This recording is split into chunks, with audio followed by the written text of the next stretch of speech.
ಆತ್ಮೀಯ ವೀಕ್ಷಕರಿಗೆ ಕಲಾಂತರಂಗ ಕಾರ್ಯಕ್ರಮಕ್ಕೆ ಸ್ವಾಗತ. ನಾನು ರಾಜೇಶ್ ಶಾನ್ಭೋಗ್ ಬಾರ್ಕೂರ್. ಮನಸ್ಸು ಎನ್ನುವುದು ಒಂದು ಅಂತರಂಗ. ಅಲ್ಲಿ ಅನೇಕ ವಿಷಯಗಳು ಗುಪ್ತವಾಗಿ ಅನೇಕ ಬಾರಿ ಯಾರಿಗೂ ಬಹಿರಂಗವಾಗದೆ ಹಾಗೆ ಉಳಿದುಬಿಡ್ತದೆ. ಅಂತಹ ವಿಷಯಗಳಿಗೆ ಕೂಡ ಒಮ್ಮೊಮ್ಮೆ ಮಾತನಾಡಬೇಕು ಅಂತ ಅನಿಸ್ತದೆ. ಅಂದು ಅದು ತನ್ನೊಳಗಿನ ತನ್ನ ಮನಸ್ಸಿನ ಭಾವನೆಗಳನ್ನು ಹೊರಹಾಕ್ತದೆ. ಅಂತಹ ಮನದ ಮಾತಿನ ಕಾರ್ಯಕ್ರಮವೇ ಈ ಕಲಾಂತರಂಗ ಕಾರ್ಯಕ್ರಮ. ಇಂದು ನಮ್ಮೊಂದಿಗಿದ್ದಾರೆ ನಮ್ಮ ಜಿಲ್ಲೆಯವರು, ಉಡುಪಿಯ ಉದ್ಯಾವರದವರು. ಬಹಳಷ್ಟು ವರ್ಷಗಳಿಂದ ಸಂಗೀತ ಕ್ಷೇತ್ರದಲ್ಲಿ ಹೆಸರು ಮಾಡಿಕೊಂಡು ಬಂದಿರತಕ್ಕಂಥ ಹಿರಿಯ ಕಲಾವಿದರು ಅವರೇ ಮಧುಕರ್ ಸನಿಲ್ ಉದ್ಯಾವರವರು. ಅವರನ್ನು ಪ್ರೀತಿಯಿಂದ ಗೌರವದಿಂದ ಕಲಾಂತರಂಗ ಕಾರ್ಯಕ್ರಮಕ್ಕೆ ಬರಮಾಡಿಕೊಳ್ಳೋಣ. ಸರ್, ತಮಗೆ ಕಲಾಂತರಂಗ ಕಾರ್ಯಕ್ರಮ ಸ್ವಾಗತ ಸರ್. ನಮಸ್ತೆ ಸರ್. ಸರ್, ತಾವು ಉದ್ಯಾವರದವರು, ಉಡುಪಿಯವರು, ಅಂದರೆ ಪೊಡವೆಗೋಡೆಯ ಕೃಷ್ಣನ ನಾಡಿನಲ್ಲಿದ್ದವರು. ತಾವು ಅವರ ನಾಡಿನವರು. ಹಲವಾರು ಕಾರ್ಯಕ್ರಮಗಳನ್ನು ಮಾಡಿ ಭಾಳಷ್ಟು 45 ವರ್ಷಗಳಿಂದ ತಾವು ಈ ಸಂಗೀತ ಕ್ಷೇತ್ರದಲ್ಲಿ ಇದ್ದೀರಿ. ತಮ್ಮ ತಮ್ಮ ತಂದೆ ತಾಯಿಯವರ ಬಗ್ಗೆ, ತಮ್ಮ ಹುಟ್ಟೂರಿನ ಬಗ್ಗೆ, ಅದೇ ತಮ್ಮ ಬಾಲ್ಯ ಜೀವನ, ಶಾಲಾ ಜೀವನದ ಬಗ್ಗೆ ತಿಳಿಯುವಂಥ ಕುತೂಹಲ ನಮಗೆ. ಒಂದೆರಡು ಮಾತು ಸರ್, ತಂದೆ ತಾಯಿ ಬಗ್ಗೆ, ಶಾಲಾ ಜೀವನದ ಬಗ್ಗೆ ಒಂದೆರಡು ಮಾತು ಸರ್ ತಮ್ಮ. ಸರ್, ನಾನು ಉದ್ಯಾವರ ನಮ್ಮ ಮನೆ. ನನ್ನ ತಂದೆ ಸೇಸು ಪೂಜಾರಿ ಅಂತ, ತಾಯಿ ಸುಂದರಿ ಪೂಜಾರ್ತಿ. ನಾವು ಒಟ್ಟಿಗೆ 12 ಮಂದಿ ಮಕ್ಕಳಿದ್ದು. ಅದರಲ್ಲಿ 3 ಮಂದಿ ದೇವರ ಪಾದ ಸೇರಿದರು. 9 ಮಕ್ಕಳು ನಾವು ಜೀವಂತವಾಗಿ. ಅದರಲ್ಲಿ ಕೆಲವರಿಗೆ ಮದುವೆ, 3-4 ಮಂದಿಗೆ ಮದುವೆ ಆಗಿದೆ. ನಮ್ಮ ಜೀವನ ಅಂತ ಹೇಳಿದ್ರೆ ಬಹಳ ಒಂದು ಕಷ್ಟದ ಜೀವನ ಆಗಿತ್ತು ಆವಾಗ. ನಮ್ಮ ತಂದೆಯವರು ಒಂದು ಸಣ್ಣ ಅಂಗಡಿಯನ್ನ ಇಟ್ಟುಕೊಂಡು ನಮ್ಮನ್ನು ಸಾಕಿದ್ರು. ತಾಯಿ ಕೂಡ ಹಾಗೆ ಸ್ವಲ್ಪ ಕೆಲಸ ಮಾಡಿ ನಮ್ಮನ್ನ ಬಹಳ ಒಂದು ಚೆನ್ನಾಗಿ ಸಾಕಿದ್ದಾರೆ. ತದನಂತರ ನನ್ನ ಬಾಲ್ಯ ಜೀವನ ಅಂದರೆ ಶಾಲಾ ಬಗ್ಗೆ ನಾನು ಕಲಿತದ್ದು ಸ್ವಲ್ಪ ಕಡಿಮೆ. ಅಂದರೆ ಮನೆಯಲ್ಲೂ ಸ್ವಲ್ಪ ಬಡತನ, ಆದರೆ ಕಲಿಯುವ ಬಗ್ಗೆ ನನಗೆ ಏನು ಕಮ್ಮಿ ಮಾಡಲಿಲ್ಲ. ಆದರೆ ನನ್ನ ತಲೆಗೆ ಆ ವಿದ್ಯಾಭ್ಯಾಸ ಎಂಬುದು ನನ್ನ ತಲೆಗೆ ಹೋಗಲಿಲ್ಲ ಅಂತ ಕಾಣುತ್ತೆ ನನಗೆ.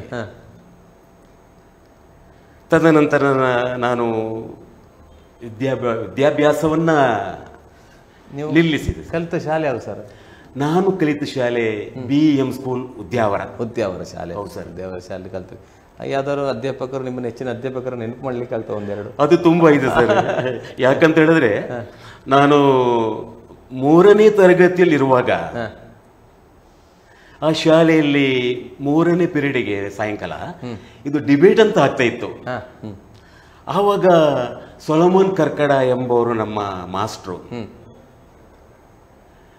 ಆ ಹೊತ್ತಿನಲ್ಲಿ ನನಗೆ ಮಧುಕರ್ ನೀನು ಹಾಡು ಆಡಬೇಕು. ನನಗೆ ಯಾವಾಗ ಹಾಡು ಬರ್ತಾ ಇರಲಿಲ್ಲ. ಈ ದೊಡ್ಡನ್ ಶೆಟ್ಟಿ ನಾಟಕ ಕಂಪನಿಯ ಒಂದು ಹಾಡು, ಮಿತ್ತು ಬರ್ಪಿನ ಜನ ತಮ್ಮರ್ಲು ಕಲ್ಪವೇನು ಹಕ್ಕಲಿಗೆ ಸಾಲದ ಮರ್ಲು ಎಂಬ ಒಂದು ಹಾಡು ಸರ್. ಅದನ್ನೇ ಹಾಡುದು ನಾನು. ಯಾವತ್ತು ಡಿಬೇಟ್ ಕಾರ್ಯಕ್ರಮ ಇರಲಿ ಅದೇ ಹಾಡು. ಒಂದೆರಡು ಜಾಸ್ತಿ ಹೇಳಿ ಸರ್ ನೋಡುವ. ಎಷ್ಟು? ಮಿತ್ತು ಬರ್ಪಿನ ಜನ ತಮ್ಮರ್ಲು ಕಲ್ಪವೇನ ಅಕಲಿಗೆ ಸಾಲದ ಮರ್ಲು, ಈ ರೀತಿ. ಇದನ್ನು ನೋಡಿದ ನಮ್ಮ ಮೇಸ್ಟ್ರು ಒಂದ್ ದಿವಸ ಹೊರಗೆ ತಬ್ಬಿಬಿಟ್ರು ನನ್ನ. ಯಾವತ್ತು ನೋಡಿದ್ರು ಈ ಹಾಡನ್ನೇ ಹಾಡ್ತೀಯಾ, ನೀನು ಬೇರೆ ಹಾಡನ್ನು ಕಲ್ತ್ಕೊಂಡು ಬಾ ಎಂದು. ಆವಾಗ ಏನ್ ಮಾಡೋದು? ನಮ್ಮ ಮನೆಯಲ್ಲಿ ನಮ್ಮ ಅಕ್ಕಂದಿರೆಲ್ಲ ಭಜನೆ ಹಾಡು ಹಾಡ್ತಾ ಇದ್ರು. ಈ ಭಜನೆ ಹಾಡು ನೆನಪಿತ್ತು ನನಗೆ ಸ್ವಲ್ಪ. ಮನೆಗೆ ಬಂದೆ, ಅಕ್ಕ ಈ ರೀತಿ ಆಗಿದೆ ಸ್ಕೂಲ್ನಲ್ಲಿ, ಮಾಸ್ಟ್ರು ನನ್ನನ್ನು ಹೊರಗೆ ತಬ್ಬಿದ್ದಾರೆ, ನಾನು ಒಂದೇ ಹಾಡನ್ನು ಹಾಡ್ತಾ ಇದ್ದೆ. ಆವಾಗ ಭಾಗ್ಯವ ಕೊಡೆಗಾರುತಿ ಭಾಗೀರಥಿ, ಭಾಗ್ಯವ ಕೊಡೆಗಾರುತಿ, ಈ ಹಾಡನ್ನ ನನ್ನ ಒಂದು ಅಕ್ಕ ಹೇಳಿಕೊಟ್ರು. ಇದೇ ಹಾಡನ್ನ ಬಂದು ಮತ್ತೆ ಶಾಲೆಯಲ್ಲಿ ಹಾಡಿದೆ. ನಮ್ಮ ಮೇಷ್ಟ್ರಿಗೆ ಸ್ವಲ್ಪ ಸಮಾಧಾನ ಆಯ್ತು. ವ್ಯತ್ಯಾಸ ಆಯ್ತು, ಹಾಡು ಬದಲಾವಣೆ ಆಯ್ತಲ್ಲ. ಹೌದು, ಈ ರೀತಿ ನಿಮ್ಮ ಶಾಲಾ ಜೀವನ. ಅಂದ್ರೆ ಮನೆಯವರು ಕಲಿಸಬೇಕು ಅಂದ್ರೂ ನಿಮ್ಗೆ ಕಲಿಯುವಂತ ಮನಸ್ಸಾಗ್ಲಿಲ್ಲ, ಆ ರೀತಿ ಆಯ್ತು. ಅದೇ ಸರ್, ತಮಗೆ ನಿಮ್ಮ ತಂದೆ ತಾಯಿಯಲ್ಲಿ ಯಾರಿಗಾರು ಸಂಗೀತ ಆಸಕ್ತಿ ಇತ್ತ? ಅವರು ಸಂಗೀತ ಇದ್ರ, ಹಾಡ್ತಾ ಇದ್ರ? ನಿಮಗೆ ಈ ಆಸಕ್ತಿ ಹೇಗೆ ಬಂತು ಸರ್? ಹೌದು ಸರ್, ನನಗೆ ಬುದ್ಧಿ ತಿಳಿಯುವಾಗ ತಂದೆ ಹುಷಾರಿಲ್ಲದ ಕಾರಣ ಮಲಗಿದ್ರು. ಆದ್ರೆ ಅಂಗಡಿಯನ್ನ ನಡೆಸ್ತಾ ಇದ್ರು. ಆದ್ರೆ ಅವರು ಭಜನೆ ಹಾಡಿದ್ದನ್ನ ಕೇಳಲಿಲ್ಲ, ಮೊದಲು ಹಾಡ್ತಿದ್ರಂತೆ. ಏನ್ ಅಂಗಡಿ ಸರ್ ನಮಗೆ? ನಮ್ಗೆ ಆಲ್ರೆಡಿ ಬೇಡಿ ಮತ್ತೆ ಏನಾದ್ರೂ ಸಣ್ಣ ವ್ಯಾಪಾರ. ಹೌದು, ಸಣ್ಣ ಅಂಗಡಿ ಸರ್ ನಮ್ಗೆ. ಮತ್ತೆ ನಮ್ಮ ತಾಯಿ ಕೂಡ ಭಜನೆ ಹಾಡ್ತಿದ್ರು, ಅವ್ರದ್ದು ಸ್ವರ ಒಳ್ಳೇದಿತ್ತು. ಮತ್ತೆ ಅಕ್ಕಂದಿರು ಹಾಡ್ತಾ ಇದ್ರು, ಅವರು ಭಜನೆ ಅದನ್ನೆಲ್ಲ ಹಾಡ್ತಿದ್ರು. ಮತ್ತೆ ನನ್ನ ತಂಗಿ ಕೂಡ ಒಂದೆರಡು ಬಾರಿ ನಾನು ನಾಟಕಕ್ಕೂ ಕರ್ಕೊಂಡು ಹೋಗಿದ್ದೇನೆ. ನನ್ನ ಸಣ್ಣ ತಂಗಿ ಚಂದ್ರಾವತಿ ಅಂತ, ಅವರು ಈಗ ಕೂಡ ಭಜನೆಯನ್ನ ಮಾಡ್ತಾ ಇದ್ದಾರೆ. ನಮ್ಮ ಉದ್ಯಾವರ ಬಿಲ್ಲವ ಇದು ಮಹಿಳಾ ಘಟಕ ಅಂತ ಉಂಟು, ಅಲ್ಲಿಗೆ ಹೋಗ್ತಾರೆ. ತುಂಬಾ ಕಡೆಯಲ್ಲಿ ಭಜನೆ ಕಾರ್ಯಕ್ರಮ ಕೊಡ್ತಾರೆ. ಅಂದ್ರೆ ತಮಗೆ ಮನೆಯಿಂದಲೇ ಬಂತು ಈ ಒಂದು ನಂಟು. ಅಂದ್ರೆ ನಿಮ್ಗಿಂತ ಮೊದಲು ಬೇರೆಲ್ಲ ಹಾಡ್ತಿದ್ರು, ನೀವು ಇದನ್ನೇ ತೊಡಗಿಸಿಕೊಂಡ್ರಿ ಹಾಡಾಗಿ. ಅದೇ ರೀತಿ ನಿಮ್ಮ ಈ ಪ್ರವೃತ್ತಿ, ಇದು ನಿಮ್ದು ಪ್ರವೃತ್ತಿ, ವೃತ್ತಿ ಬೇರೆ ನಿಂತಿದೆ. ನಿಮ್ಮ ಉದ್ಯೋಗ ಯಾವ್ದ್ರಲ್ಲಿ ನೀವು ಕೆಲಸ ಮಾಡ್ತಿದ್ರಿ ಸರ್? ಯಾವ್ದ್ರಲ್ಲಿ ಇದ್ರಿ ತಾವು? ಸೇವೆ ಸಲ್ಲಿಸಿದ್ರಿ ಅಂದ್ರೆ ಈಗ ರಿಟೈರ್ಡ್ ಆಗಿದೆ, ಯಾವ ವೃತ್ತಿಯಲ್ಲಿ ಇದ್ರಿ ತಾವು? ನನ್ನ ಬಾಲ್ಯ ಜೀವನದಲ್ಲಿ ಸ್ಕೂಲ್ ಬಿಟ್ಟ ನಂತರ ಇದು ಸ್ವಲ್ಪ ಹೋಟ್ಲಲ್ಲಿ ಕೂಡ ಕೆಲಸ ಮಾಡಿದೆ ನನ್ನ ಭಾವನ ಜೊತೆ. ತದನಂತರ ಟೈಲರಿಂಗ್ ವೃತ್ತಿ 1.5-2 ವರ್ಷ ತನಕ ಮಾಡಿದೆ. ಟೈಲರಿಂಗ್ ನಂತರ ಅದು ಕೂಡ ಬೇಡ ಅಂತ ಹೇಳಿ ವರ್ಕ್ಶಾಪ್ ಕೆಲಸ, ವೆಲ್ಡಿಂಗ್ ಕೆಲಸವನ್ನ ಮಾಡ್ತಾ ಇದ್ದೆ.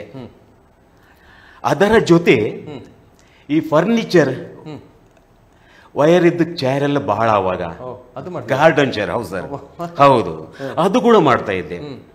ಹೀಗೆ ಆ ಕೆಲಸವನ್ನು ಮುಂದುವರಿಸ್ತಾ ಇದ್ದಾಗ ನನಗೆ NCC ಇಲಾಖೆಯಲ್ಲಿ ಒಂದು ಇಂಟರ್ವ್ಯೂ ಬಂತು. ಇದು 1982ರಲ್ಲಿ. ನನಗೆ ಗೌರ್ಮೆಂಟ್ ಕೆಲಸ ಸಿಗ್ತದೋ ಇಲ್ವೋ, ನನ್ನಂಥವರಿಗೆ, ನಾನು ಕಲಿಸದ್ದು ಕಮ್ಮಿ, ನಮ್ಗೆ ಎಲ್ಲಿ ಸಿಗ್ತದೆ ಅಂತ ಹೇಳಿ ಏನು ದೇವರ ಮೇಲೆ ಒಂದು ಭಾರ ಹಾಕಿ ನಾನು ಇಂಟರ್ವ್ಯೂಗೆ ಹೋದೆ. ಅಲ್ಲಿ ನಮ್ಮ ಆನಂದ್ ರಾವ್ ಎಂಬ ಒಬ್ಬ ಅಲ್ಲಿ ಕ್ಲಾರ್ಕ್ ಇದ್ರು, ಅವ್ರ ಹತ್ರ ಹೋಗಿ ಹೇಳಿದೆ, ಸರ್ ನಾನು ಈ ರೀತಿ ಇದೆ, ನಮ್ಮ ಜೀವನ ಬಹಳ ಕಷ್ಟ ಇದೆ, ನಾನು ಈ ರೀತಿ ಕೆಲಸ ಮಾಡ್ತಿದ್ದೇನೆ, ತಮ್ಮ ಇಲಾಖೆಯಲ್ಲಿ ನನಗೊಂದು ಏನಾದ್ರೂ ಒಂದು ಕೆಲಸ ಕೊಟ್ರೆ ಒಳ್ಳೇದಿತ್ತಂತ ರಿಕ್ವೆಸ್ಟ್ ಮಾಡಿದೆ ಅವ್ರ ಹತ್ರ. ಅದಕ್ಕೆ ಅವರು ಹೇಳಿದ್ರು, ಇಲ್ಲಿ ತುಂಬಾ ಕೆಲಸ ಇದೆ, ಇದು ಮಿಲಿಟರಿ ಡಿಪಾರ್ಟ್ಮೆಂಟ್, ನಿಮ್ಗೆ ಇಲ್ಲಿ ಕೆಲಸ ಮಾಡಬಹುದಾ? ಏನು ಕೆಲಸ ಇದ್ರೂ ಮಾಡಬೇಕಾಗ್ತದೆ. ಸರ್ ಒಮ್ಮೆ ನೀವು ಕೆಲಸ ಕೊಡಿ ನನಗೆ, ನಾನು ಮಾಡ್ತೇನೆ. ಅದಕ್ಕೆ ಅವ್ರು ಒಪ್ಪಿದ್ರು. ನೋಡುವ, ಇಂಟರ್ವ್ಯೂ ಎಲ್ಲ ಆಯ್ತು. ಇಂಟರ್ವ್ಯೂಗೆ ನನಗೆ ದೊಡ್ಡ ದೊಡ್ಡ 2 ಚೈನ್ ಬ್ಲಾಕ್ ಕೊಟ್ರು, ವೆಯ್ಟ್ ಅದು ತುಂಬಾ. ನನಗೇನು ವರ್ಕ್ಶಾಪಲ್ಲಿ ಕೆಲಸ ಮಾಡಿದ್ದ ಕಾರಣ ನನಗೆ ಅದನ್ನು ಎತ್ತಲಿಕ್ಕೆ ಅಷ್ಟೊಂದು ಕಷ್ಟ ಆಗಲಿಲ್ಲ. ಕಬ್ಬಿಣ ನಾವೆಲ್ಲ ವರ್ಕ್ಶಾಪಲ್ಲಿ ಎತ್ತುವಾಗ ಅದನ್ನು ಕಟ್ ಮಾಡೋದು ಇದೆಲ್ಲ ಕೆಲಸ ಗೊತ್ತಿತ್ತು ನನಗೆ. ಸ್ವಲ್ಪ ಹೆಂಗ್ ಆವಾಗ ಎರಡನ್ನ, ಹೌದು, ಬಿಸಿ ರಕ್ತ, ಅದನ್ನ ಒಮ್ಮೆಲೆ ಎತ್ತಿಕೊಂಡು ಹೋಗಿ ತಂದಿಟ್ಟು ಬಿಟ್ಟೆ ಖುಷಿ ಆದವರಿಗೆ. ಮತ್ತೆ ಒಂದು 10-30 ಮಂದಿ ಇಂಟರ್ವ್ಯೂಗೆ ಬಂದಿದ್ರು.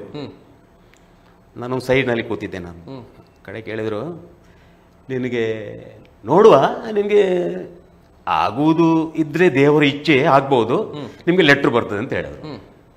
ಕಡೆ ನಾನು ಏನಪ್ಪ ಇದಂತ ಹೇಳಿ ಮತ್ತೆ ಮನೆ ಹೋದೆ. ಒಂದು 15 ದಿವಸ ಬಿಟ್ಟ ನಂತರ ಒಂದು ಲೆಟ್ರ್ ಬಂತ ನನಗೆ. ಮತ್ತೆ ನಮ್ಮ ಒಬ್ಬರು ಆತ್ಮೀಯ ಮಿತ್ರ ಇದ್ರು, ಅವರ ಹತ್ರ ಕೊಂಡೋಗಿ ತೋರಿಸಿದೆ, ಸರ್ ಈ ರೀತಿ ಒಂದು ಇಂಟರ್ವ್ಯೂ ಬಂದಿದೆ, ಏನು ಅಂತ. ಅದಕ್ಕೆ ಅವ್ರು ಹೇಳಿದ್ರು, ನೀನು ಹೋಗಪ್ಪ ನೋಡುವ ಅಂತ. ಮತ್ತೆ ಹೋದೆ. ಹೋಗಿ ಅಲ್ಲಿ ಮತ್ತೆ ನಮ್ಮ ಕ್ಲಾರ್ಕ್ ಹೇಳಿದ್ರು, ಮಧುಕರ ನಿಂಗೆ ಕೆಲಸ ಆಯ್ತಪ್ಪ ಅಂತ ಹೇಳಿದ್ರು. ನನಗೆ ಬಹಳ ಒಂದು ಸಂತೋಷ ಅಂತ ಹೇಳಿದ್ರೆ ಅದಕ್ಕೆ ಪಾರವಿಲ್ಲ, ಮಿತಿ ಇಲ್ಲ. ನನಗೆ ಬಹಳ ಖುಷಿ ಆಯ್ತು. ಅವರ ಕಾಲಿಡಲಿಕ್ಕೆ ಹೋದೆ ನಾನು. ಸರ್, ನಾನು ಏನೋ ಒಂದು ನನ್ನ ಒಂದು ಮನಸ್ಸಿನ ಆಸೆಯನ್ನ ನೀವು ಈಡೇರಿಸಿದೆ, ಆಯ್ತಪ್ಪ, ನೀನು ಯಾವಾಗ ಜಾಯಿನ್ ಆಗ್ತೀಯ ಅಂತ ಹೇಳಿದ್ರು. ಆ ದಿವಸ ನಾನು ಹೋದ ದಿವಸ ಫ್ರೈಡೆ. ಎಲ್ಲಿ ಜಾಯಿನ್ ಆದ? NCC ಇಲಾಖೆಯಲ್ಲಿ ಸರ್. ಅದು ಯಾವ ಊರು? ಮಣಿಪಾಲದಲ್ಲಿ. ಹೌದು ಸರ್, NCC ಇಲಾಖೆಯಲ್ಲಿ. ನನಗೆ ಅದನ್ನು ಹೇಳಲಿಕ್ಕೆ ಮರ್ತು ಬಿಟ್ಟು ಸರ್, ನಾನು ಸಾರಿ. NCC ಇಲಾಖೆಯಲ್ಲಿ ಅದು ಮಿಲಿಟ್ರಿ ಮತ್ತೆ ಸೆಂಟ್ರಲ್ ಗೌರ್ಮೆಂಟ್ ಮತ್ತೆ ಸ್ಟೇಟ್ ಗೌರ್ಮೆಂಟ್ ನಮಗೆಲ್ಲ ಸ್ಯಾಲ್ರಿ ಎಲ್ಲ ಆಗ್ತಾ ಇತ್ತು ಸ್ಟೇಟ್ ಅಲ್ಲಿ. ಸ್ಟೇಟಿಂದ ನಮ್ಮ ಹೈಯರ್ ಆಫೀಸರ್ ಅವರು ಮೇಜರ್, ಈಗ ಕರ್ನಲ್ ಬರ್ತಾ ಇದ್ದಾರೆ ನಮಗೆ. ನಮ್ಮನ್ನ ಕಮಾಂಡಿಂಗ್ ಎಲ್ಲ ಮಾಡೋದು ಅವರು. ಹೌದು, ಈ ರೀತಿ ಅಲ್ಲಿ ನನಗೆ ಎಷ್ಟು ವರ್ಷ ಮಾಡಿದ್ರು ಸರ್? 38 ವರ್ಷ? 38 ಇಲ್ಲ ಸರ್, 40 ವರ್ಷ. 40 ವರ್ಷ 6 ತಿಂಗಳು 15 ದಿವಸ ಸರ್ವಿಸ್ ಮಾಡಿದ್ದೇನೆ. ಮಾಡಿದ್ರೆ ಸರ್ ಭಾಳ ಖುಷಿ. ನಿಮ್ಮ ಒಬ್ಬರು ಆತ್ಮೀಯರು ಕರೆ ಮಾಡಿದ್ದಾರೆ, ಯಾರು ಫೋನ್ ಮಾಡಿದ್ರು ನೋಡೋಣ. ಆಯ್ತು ಸರ್, ನಿಮಗಾಗಿ ಒಬ್ಬರು ಕರೆ ಮಾಡಿದ್ದಾರೆ, ಯಾರು ನೋಡೋಣ ಅಲ್ವಾ? ಆಯ್ತು ಸರ್, ನಮಸ್ತೆ ಸರ್ ತಮಗೆ. ನಮಸ್ಕಾರ ಸರ್. ಹಾ ನಮಸ್ತೆ. ನಮಸ್ತೆ ಮೇಡಮ್, ನಮಸ್ತೆ. ನಿಮಗೆ ಕಲಾಂತರಂಗ ಕಾರ್ಯಕ್ರಮ ಸ್ವಾಗತ. Thank you sir. ಹಾ ಸ್ವಾಗತ, ನಮಸ್ತೆ. ಇಂದು ನಮ್ಮೊಂದಿಗೆ ನಿಮ್ಮ ಆತ್ಮೀಯರಿದ್ದಾರೆ, ಮಧುಕರ್ ಸನಿಲ್ ಅವರಿದ್ದಾರೆ. ಅವರೊಂದಿಗೆ ಮಾತಾಡಿ. ನೀವು ಯಾರು ಅಂತ ಹೇಳಬೇಡಿ, ಅವರೇ ಹೇಳಬೇಕು ನೀವು ಯಾರು ಅಂತ. ನೀವು ಮಾತಾಡಿ ನೋಡುವ. ಹಾ ನೀವು ಮಾತಾಡಿ. ಹಲೋ, ಮಾತಾಡಿ, ಕೇಳಿಸ್ತಿದ್ದೆ ಅವ್ರಿಗೆ, ಮಾತಾಡಿ. ಹಲೋ, ಮಧುಕರ್ ಸನಿಲ್. ನಮಸ್ಕಾರ. ನಮಸ್ಕಾರ, ಹೇಗಿದ್ದೀರಿ? ಹ್ಯಾಪಿ, ಆರಾಮಿದ್ದೇನೆ. ಹ್ಯಾಪಿ, ಆರಾಮಿದ್ದೀರಿ? ಮತ್ತೆ ಪ್ರೋಗ್ರಾಮ್ ಎಲ್ಲ ಹೇಗೆ ಉಂಟು? ಬಹಳ ಒಂದು ಚೆನ್ನಾಗಿ ನಡೀತಾ ಉಂಟು ಸರ್. ಕಾರ್ಯಕ್ರಮ ಒಳ್ಳೆ ನಡೀತಾ ಉಂಟು. ಹೌದು ಹೌದು. ನಾವ್ಯಾರಂತ ಗೊತ್ತಾಯ್ತು ಸರ್. ಯಾರು ಸರ್ ಅವರು? ನೀವು ಯಾರು ಅಂತ ಕೇಳಿ ನೋಡ. ನಿಮ್ಮೊಟ್ಟಿಗೆ ಸುಮಾರು 1,000 ಪ್ರೋಗ್ರಾಮ್ ಮಾಡಿದ್ದೇನೆ ನಾವು ನಿಮ್ಮೊಟ್ಟಿಗೆ. ಏನ್ ಸರ್? ಒಂದು 20 ವರ್ಷದಿಂದ ನಿಮ್ಮೊಟ್ಟಿಗೆ. 20 ವರ್ಷ ನಿಮ್ಮೊಟ್ಟಿಗೆ ಪ್ರೋಗ್ರಾಮ್ ಮಾಡ್ತಿದ್ದಾರೆ ಅವರು?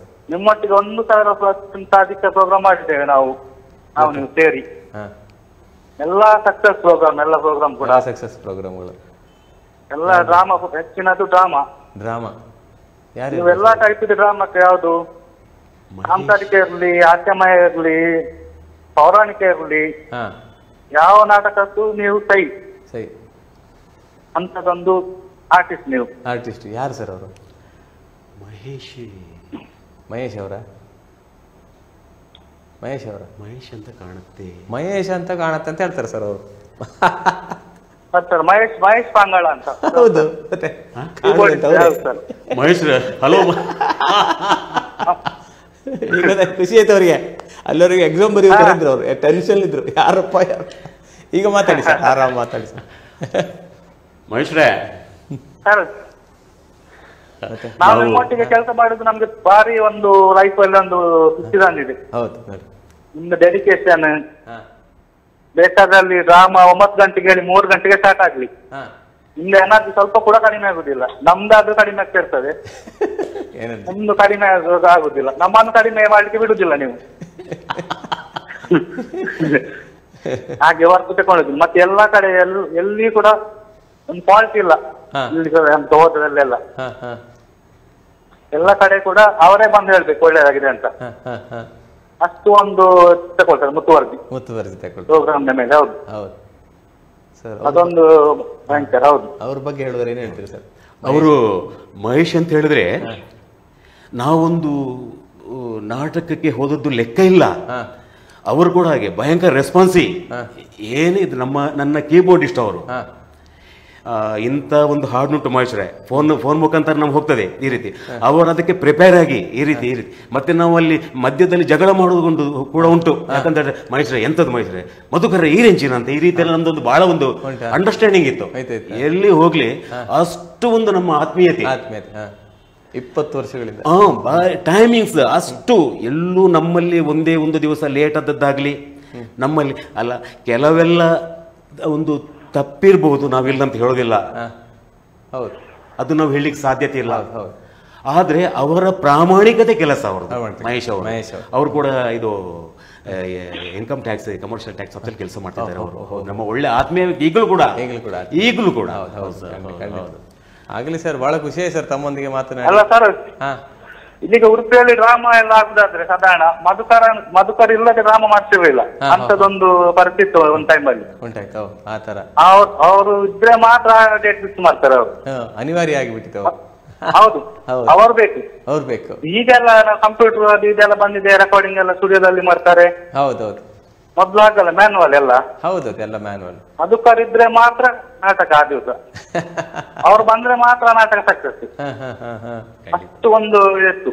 ಅಷ್ಟೊಂದು. ಆಮೇಲೆ ಈಗೆಲ್ಲ ಕಾಲ ಚೇಂಜ್ ಆಯ್ತು, ಎಲ್ಲ ಕಂಪ್ಯೂಟರ್ ಬಂತು, ಎಲ್ಲ ರೆಕಾರ್ಡಿಂಗ್ ಮಾಡ್ತಾರೆ. ಅದೆಲ್ಲ ಸ್ಟಾರ್ಟ್ ಆಯ್ತು ಹೌದು ಇತ್ತೀಚೆಗೆ. ಹೌದು, ಈಗ ಜನರ ಶ್ರಮ ಕಮ್ಮಿ ಆಗಿದೆ. ಹೌದು ಸರ್.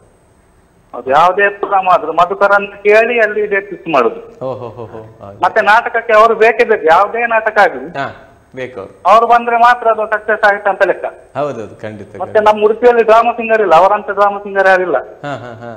ಈ ಸ್ಟೇಜ್ ಅಲ್ಲಿ ಬೇಕಾದ್ರೆ ಸಿಂಗ್ ಮಾಡ್ತಾರೆ, ಅವ್ರು ಕ್ಯಾಸೆಟ್ ಕೇಳಿ ಜನಪದನ ಫಿಲ್ಮ್ ಆಡ್ತಾರೆ. ಅಲ್ಲಿ ಸ್ಪಾಟ್ ನಾಟಕದಲ್ಲಿ ಆಗಲ್ಲ ಸರ್. ನಾಟಕದಲ್ಲಿ ಅಲ್ಲಿ ಆಕ್ಟರ್ ಏನ್ ಮಾಡ್ತಾನೆ, ಹೀರೋನ ಯಾರ, ಹೌದು, ಅವರ ಭಾವನೆಗೆ ತಕ್ಕಂತೆ ಇವರು ಸಿಂಗ್ ಮಾಡ್ಬೇಕು. ಹೌದು ಹೌದು ಹೌದು ಹೌದು ಅದು ಯಾರಿಗೂ ಬರುದಿಲ್ಲ. ಅದು ಹೌದು, ಕಷ್ಟ ಆಗ್ತದೆ. ಸುಮ್ನೆ ಕ್ಯಾಸೆಟ್ ಪದ್ಯ ಹೇಳ್ತಾರೆ ಯಾರು ಕೂಡ. ಹೌದು ಹೌದು, ಖಂಡಿತ. ಅಲ್ಲಿ ಸ್ಟೇಜ್ ಅಲ್ಲಿ ಏನ್ ನಡೀತಾ ಉಂಟು ಅದ್ರ ಮೇಲೆ ನಾವು ಅದ್ರ ಫುಲ್ ಇನ್ವಾಲ್ವ್ ಆಗ್ತಾರೆ ಅವ್ರು ಅದ್ರ ಒಳಗೆ.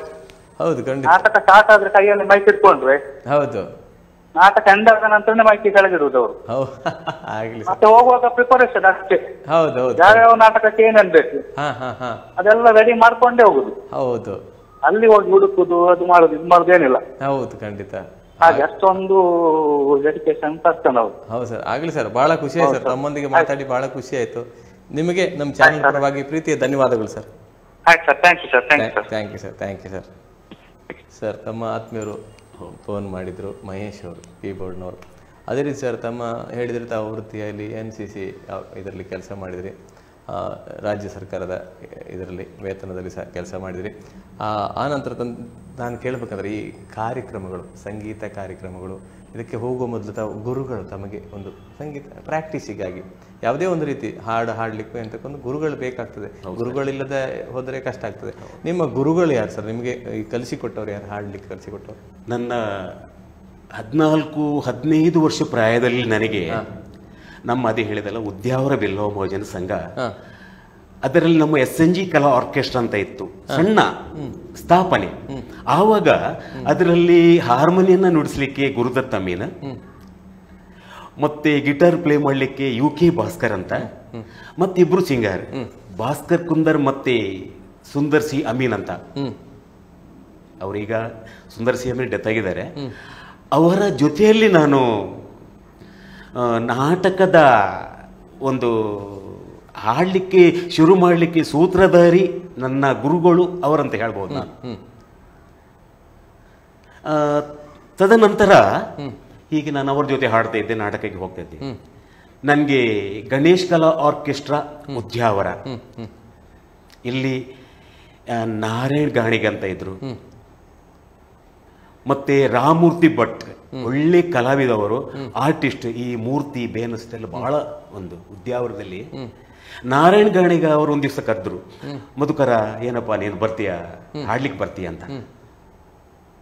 ಅದಕ್ಕಿಂತ ಮೊದಲು ಮಧುಕರ್ ಎಂಬವರೇ ಅಲ್ಲಿ ಒಬ್ಬರು ಕಲಾವಿದರಿದ್ರು, ಸಿಂಗರ್ಸ್ ಇದ್ರು. ಅವರೇನೋ ಡೆತ್ ಆದ್ರು ಅವರು. ಮತ್ತೆ ನನ್ನನ್ನ ಕರೆದ್ರು, ಮಧುಕರಾಗಿ ನಾನು ಪುನಃ ಹೋದೆ ಅಲ್ಲಿ. ಸ್ಟಾರ್ಟಿಂಗ್ ಅಲ್ಲಿ ನನಗೆ ಗಣೇಶೋತ್ಸವ ಸಂದರ್ಭದಲ್ಲಿ ಚೌತಿ ದಿವಸ ನಮ್ಮ ಕಡೆಕ ನಿಡಂಬರು ಯುವಕ ಮಂಡಲದಲ್ಲಿ ನನ್ನನ್ನ ಹಾಡ್ಲಿಕ್ಕೆ ಕರೆದ್ರು. ಅಲ್ಲಿ ಹಾಡಿದೆ ನಾನು ಸ್ಟಾರ್ಟ್ ಅಲ್ಲಿ. ಹೌದು, ಅಲ್ಲಿಂದ ಯಾವ ಹಾಡು ಹಾಡಿ ಸರ್ ಅಲ್ಲಿ? ನಾನು ಮೊದಲು ಈ ಹಾಡನ್ನ ನಾನಿನ್ನ ಬಿಡಲಾರೆ ಚಿತ್ರದ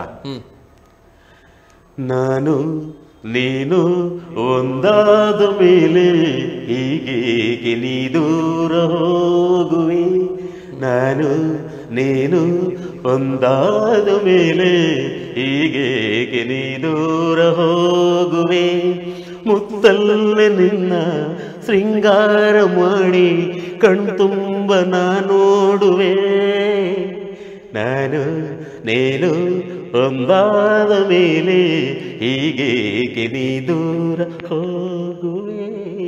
ಈ ಹಾಡನ್ನ ಮತ್ತೊಂದು ಡ್ಯುಯೆಟ್. ಹೌದು, ಅದು ಡ್ಯೂಟ್ ಆಯ್ತು. ಮತ್ತೆ ಇದು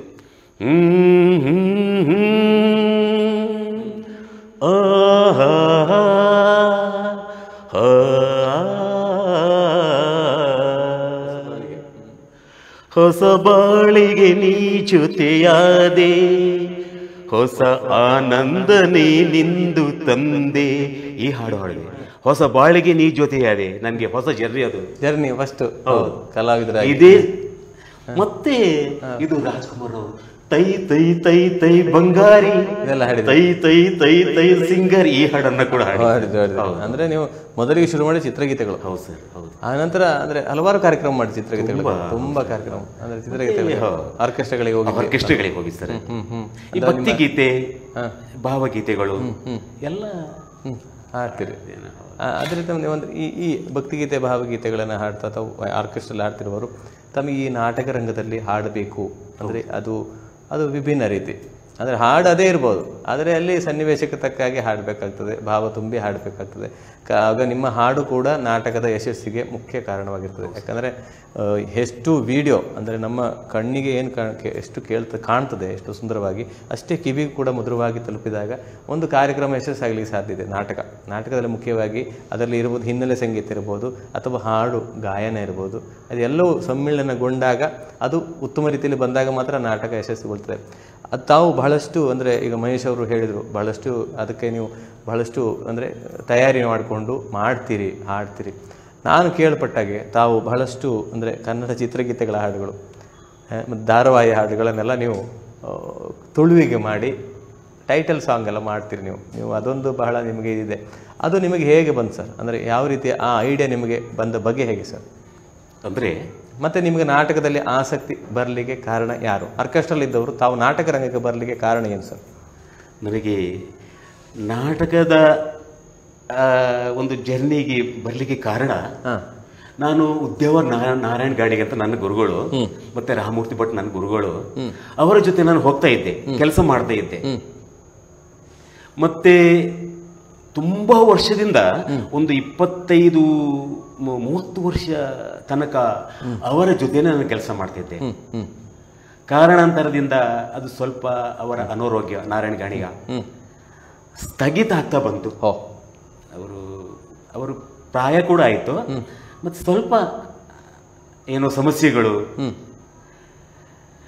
ತದನಂತರ ನಾನು ಹೇಳಿದೆ, ಸರ್ ನಾನು ಇನ್ನು ಮೇಲೆ ನಾನು ನನ್ನದೇ ಆದಂತ ಬೇರೆ ಮಾಡಿಕೊಂಡು ಹೋಗ್ತೇನೆ. ನಾನು ಕಾರ್ಯಕ್ರಮಗಳೀಗ ಸಿಗ್ತಾ ಇಲ್ಲ, ಆದರೆ ನೀವು ಯಾವತ್ತು ಬೇಕಾದ್ರೂ ಕರಿಬಹುದು, ನಾನು ನಿಮ್ಮ ಜೊತೆ ಬರ್ತೇನೆ ನಾನು ಅಂತ ಹೇಳಿ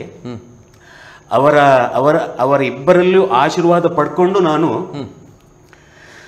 2003ರಲ್ಲಿ ನಾನು ನನ್ನದೇ ಆದ ಸರಸ್ವತಿ ಕಲಾ ಆರ್ಕೆಸ್ಟ್ರಾ ಅಂತ ಅವ್ರ ಹತ್ರ ಕೇಳಿ, ಅಂದ್ರೆ ಸರಸ್ವತಿ ಅಂತ ಹೇಳಿದ್ರೆ ಅಲ್ಲಿ ಶಾರದೋತ್ಸವ ಮಾಡ್ತಾ ಇತ್ತು. ಅವರು ನನ್ನ ಅಣ್ಣಂದಿರಿಗೆ ಸಮನರಾಗಿದೆ ಇಬ್ರು ಕೂಡ, ನಾರಾಯಣ್ ಗಾಣಿಗ ಮತ್ತೆ ರಾಮಮೂರ್ತಿ ಭಟ್. ಆ ರಾಮಮೂರ್ತಿ ಭಟ್ ಅವ್ರ ಹತ್ರ ಕೇಳಿದೆ, ಅಣ್ಣ ನಾನು ಈ ರೀತಿ ನಾನು ಒಂದು ಹೆಸರಿಡ್ತೇನೆ, ನಮ್ಮ ಶಾರದೆಯ ಹೆಸರನ್ನೇ ಇಡ್ತೇನೆ, ನಾನು ಸರಸ್ವತಿ ಕಲಾ ಆರ್ಕೆಸ್ಟ್ರಾ ಅಂತ ಇಡ್ತೇನೆ ನಾನು. ಆಯ್ತು. ಮತ್ತೆ ನಾನು ಅದಕ್ಕೆ ಬೇಕಾಗುವಂತ ಇನ್ಸ್ಟ್ರೂಮೆಂಟ್ಸ್ ಎಲ್ಲ ತಕೊಂಡೆ. ಅವಾಗ ನಾನು ನಮ್ಮ ನಿರ್ಮಲ್ ಕುಮಾರ್ ಅಂತ ಇದ್ರು ಕೀಬೋರ್ಡಿಸ್ಟ್, ಅವರನ್ನು ಸೇರಿಕೊಂಡು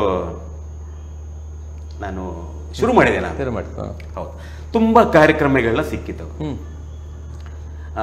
ಮತ್ತೆ ನೀವು ಹೇಳಿದ ಹಾಗೆ ಈ ಹಾಡುಗಳು ಡೈರೆಕ್ಷನ್ ಅಂತ ನಾನು ಮೊದಲು ಹೋಗ್ತಾ ಇರಲಿಲ್ಲ. ಅವರಿಗೆ ಡೈರೆಕ್ಟ್ರು ಬೇರೆಯವರೇ ಇದ್ರು, ನಾನು ನನ್ನ ಕೆಲವು ವಿಷಯಗಳನ್ನು ಈ ರೀತಿ ಮಾಡಿದ್ರೆ ಹೇಗಾಗ್ತದೆ, ಈ ರೀತಿ ಮಾಡಿಕೊಂಡು ಹೋಗಿ ನಾನು ಸ್ವಲ್ಪ ಅಭಿನಯ ಮಾಡಿಕೊಟ್ಟು ತೋರಿಸಿ ಹೇಳಿಕೊಂಡದೆ. ಅದು ಕೆಲವು ಜನಗಳಿಗೆ ಅದು ಖುಷಿ ಆಯಿತು.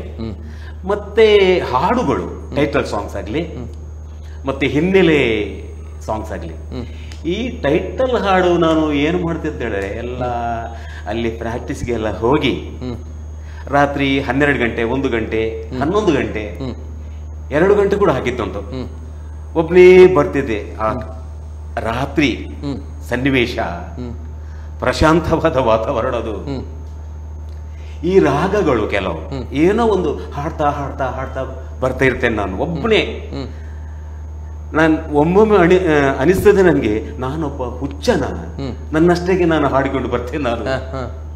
ಏನೋ ಆ ರಾಗವನ್ನ ಎಲ್ಲ ಸ್ಟಡಿ ಮಾಡಿ ಮನೆಗೆ ಬಂದು ನನ್ನ ಹತ್ರ ಒಂದು ಸಣ್ಣ ಟೇಪ್ ರೆಕಾರ್ಡ್ ಇತ್ತು,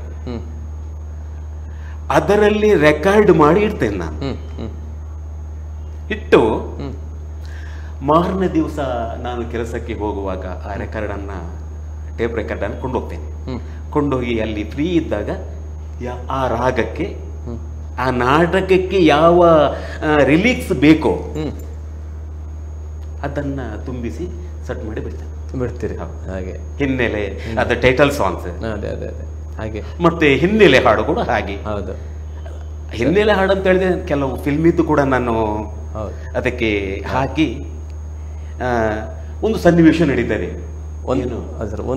ಒಂದು ವಿರಾಮ ತೆಗೆದು ಆಮೇಲೆ ಮಾತು ಬಹಳ ಕುತೂಹಲಕಾರಿಯಾಗಿದೆ, ಬಹಳ ಇಂಟ್ರೆಸ್ಟಿಂಗ್ ಇದೆ. ಒಂದು ಸಣ್ಣ ವಿರಾಮ ತೆಗೆದು ಆಮೇಲೆ ಕಾರ್ಯಕ್ರಮ ಮುಂದುವರ್ಸೋಣ ಸರ್. ಖಂಡಿತ ವೀಕ್ಷಕರೇ, ಒಂದು ಪುಟ್ಟ ವಿರಾಮ ತೆಗೆದು ಆನಂತರ ನಿಮ್ಮ ಮುಂದೆ ಬರಲಿಕ್ಕಿದ್ದೇವೆ. ನೋಡ್ತಾ ಇರಿ ಕಲಾಂತರಂಗ ಕಾರ್ಯಕ್ರಮ. ನಮಸ್ಕಾರ.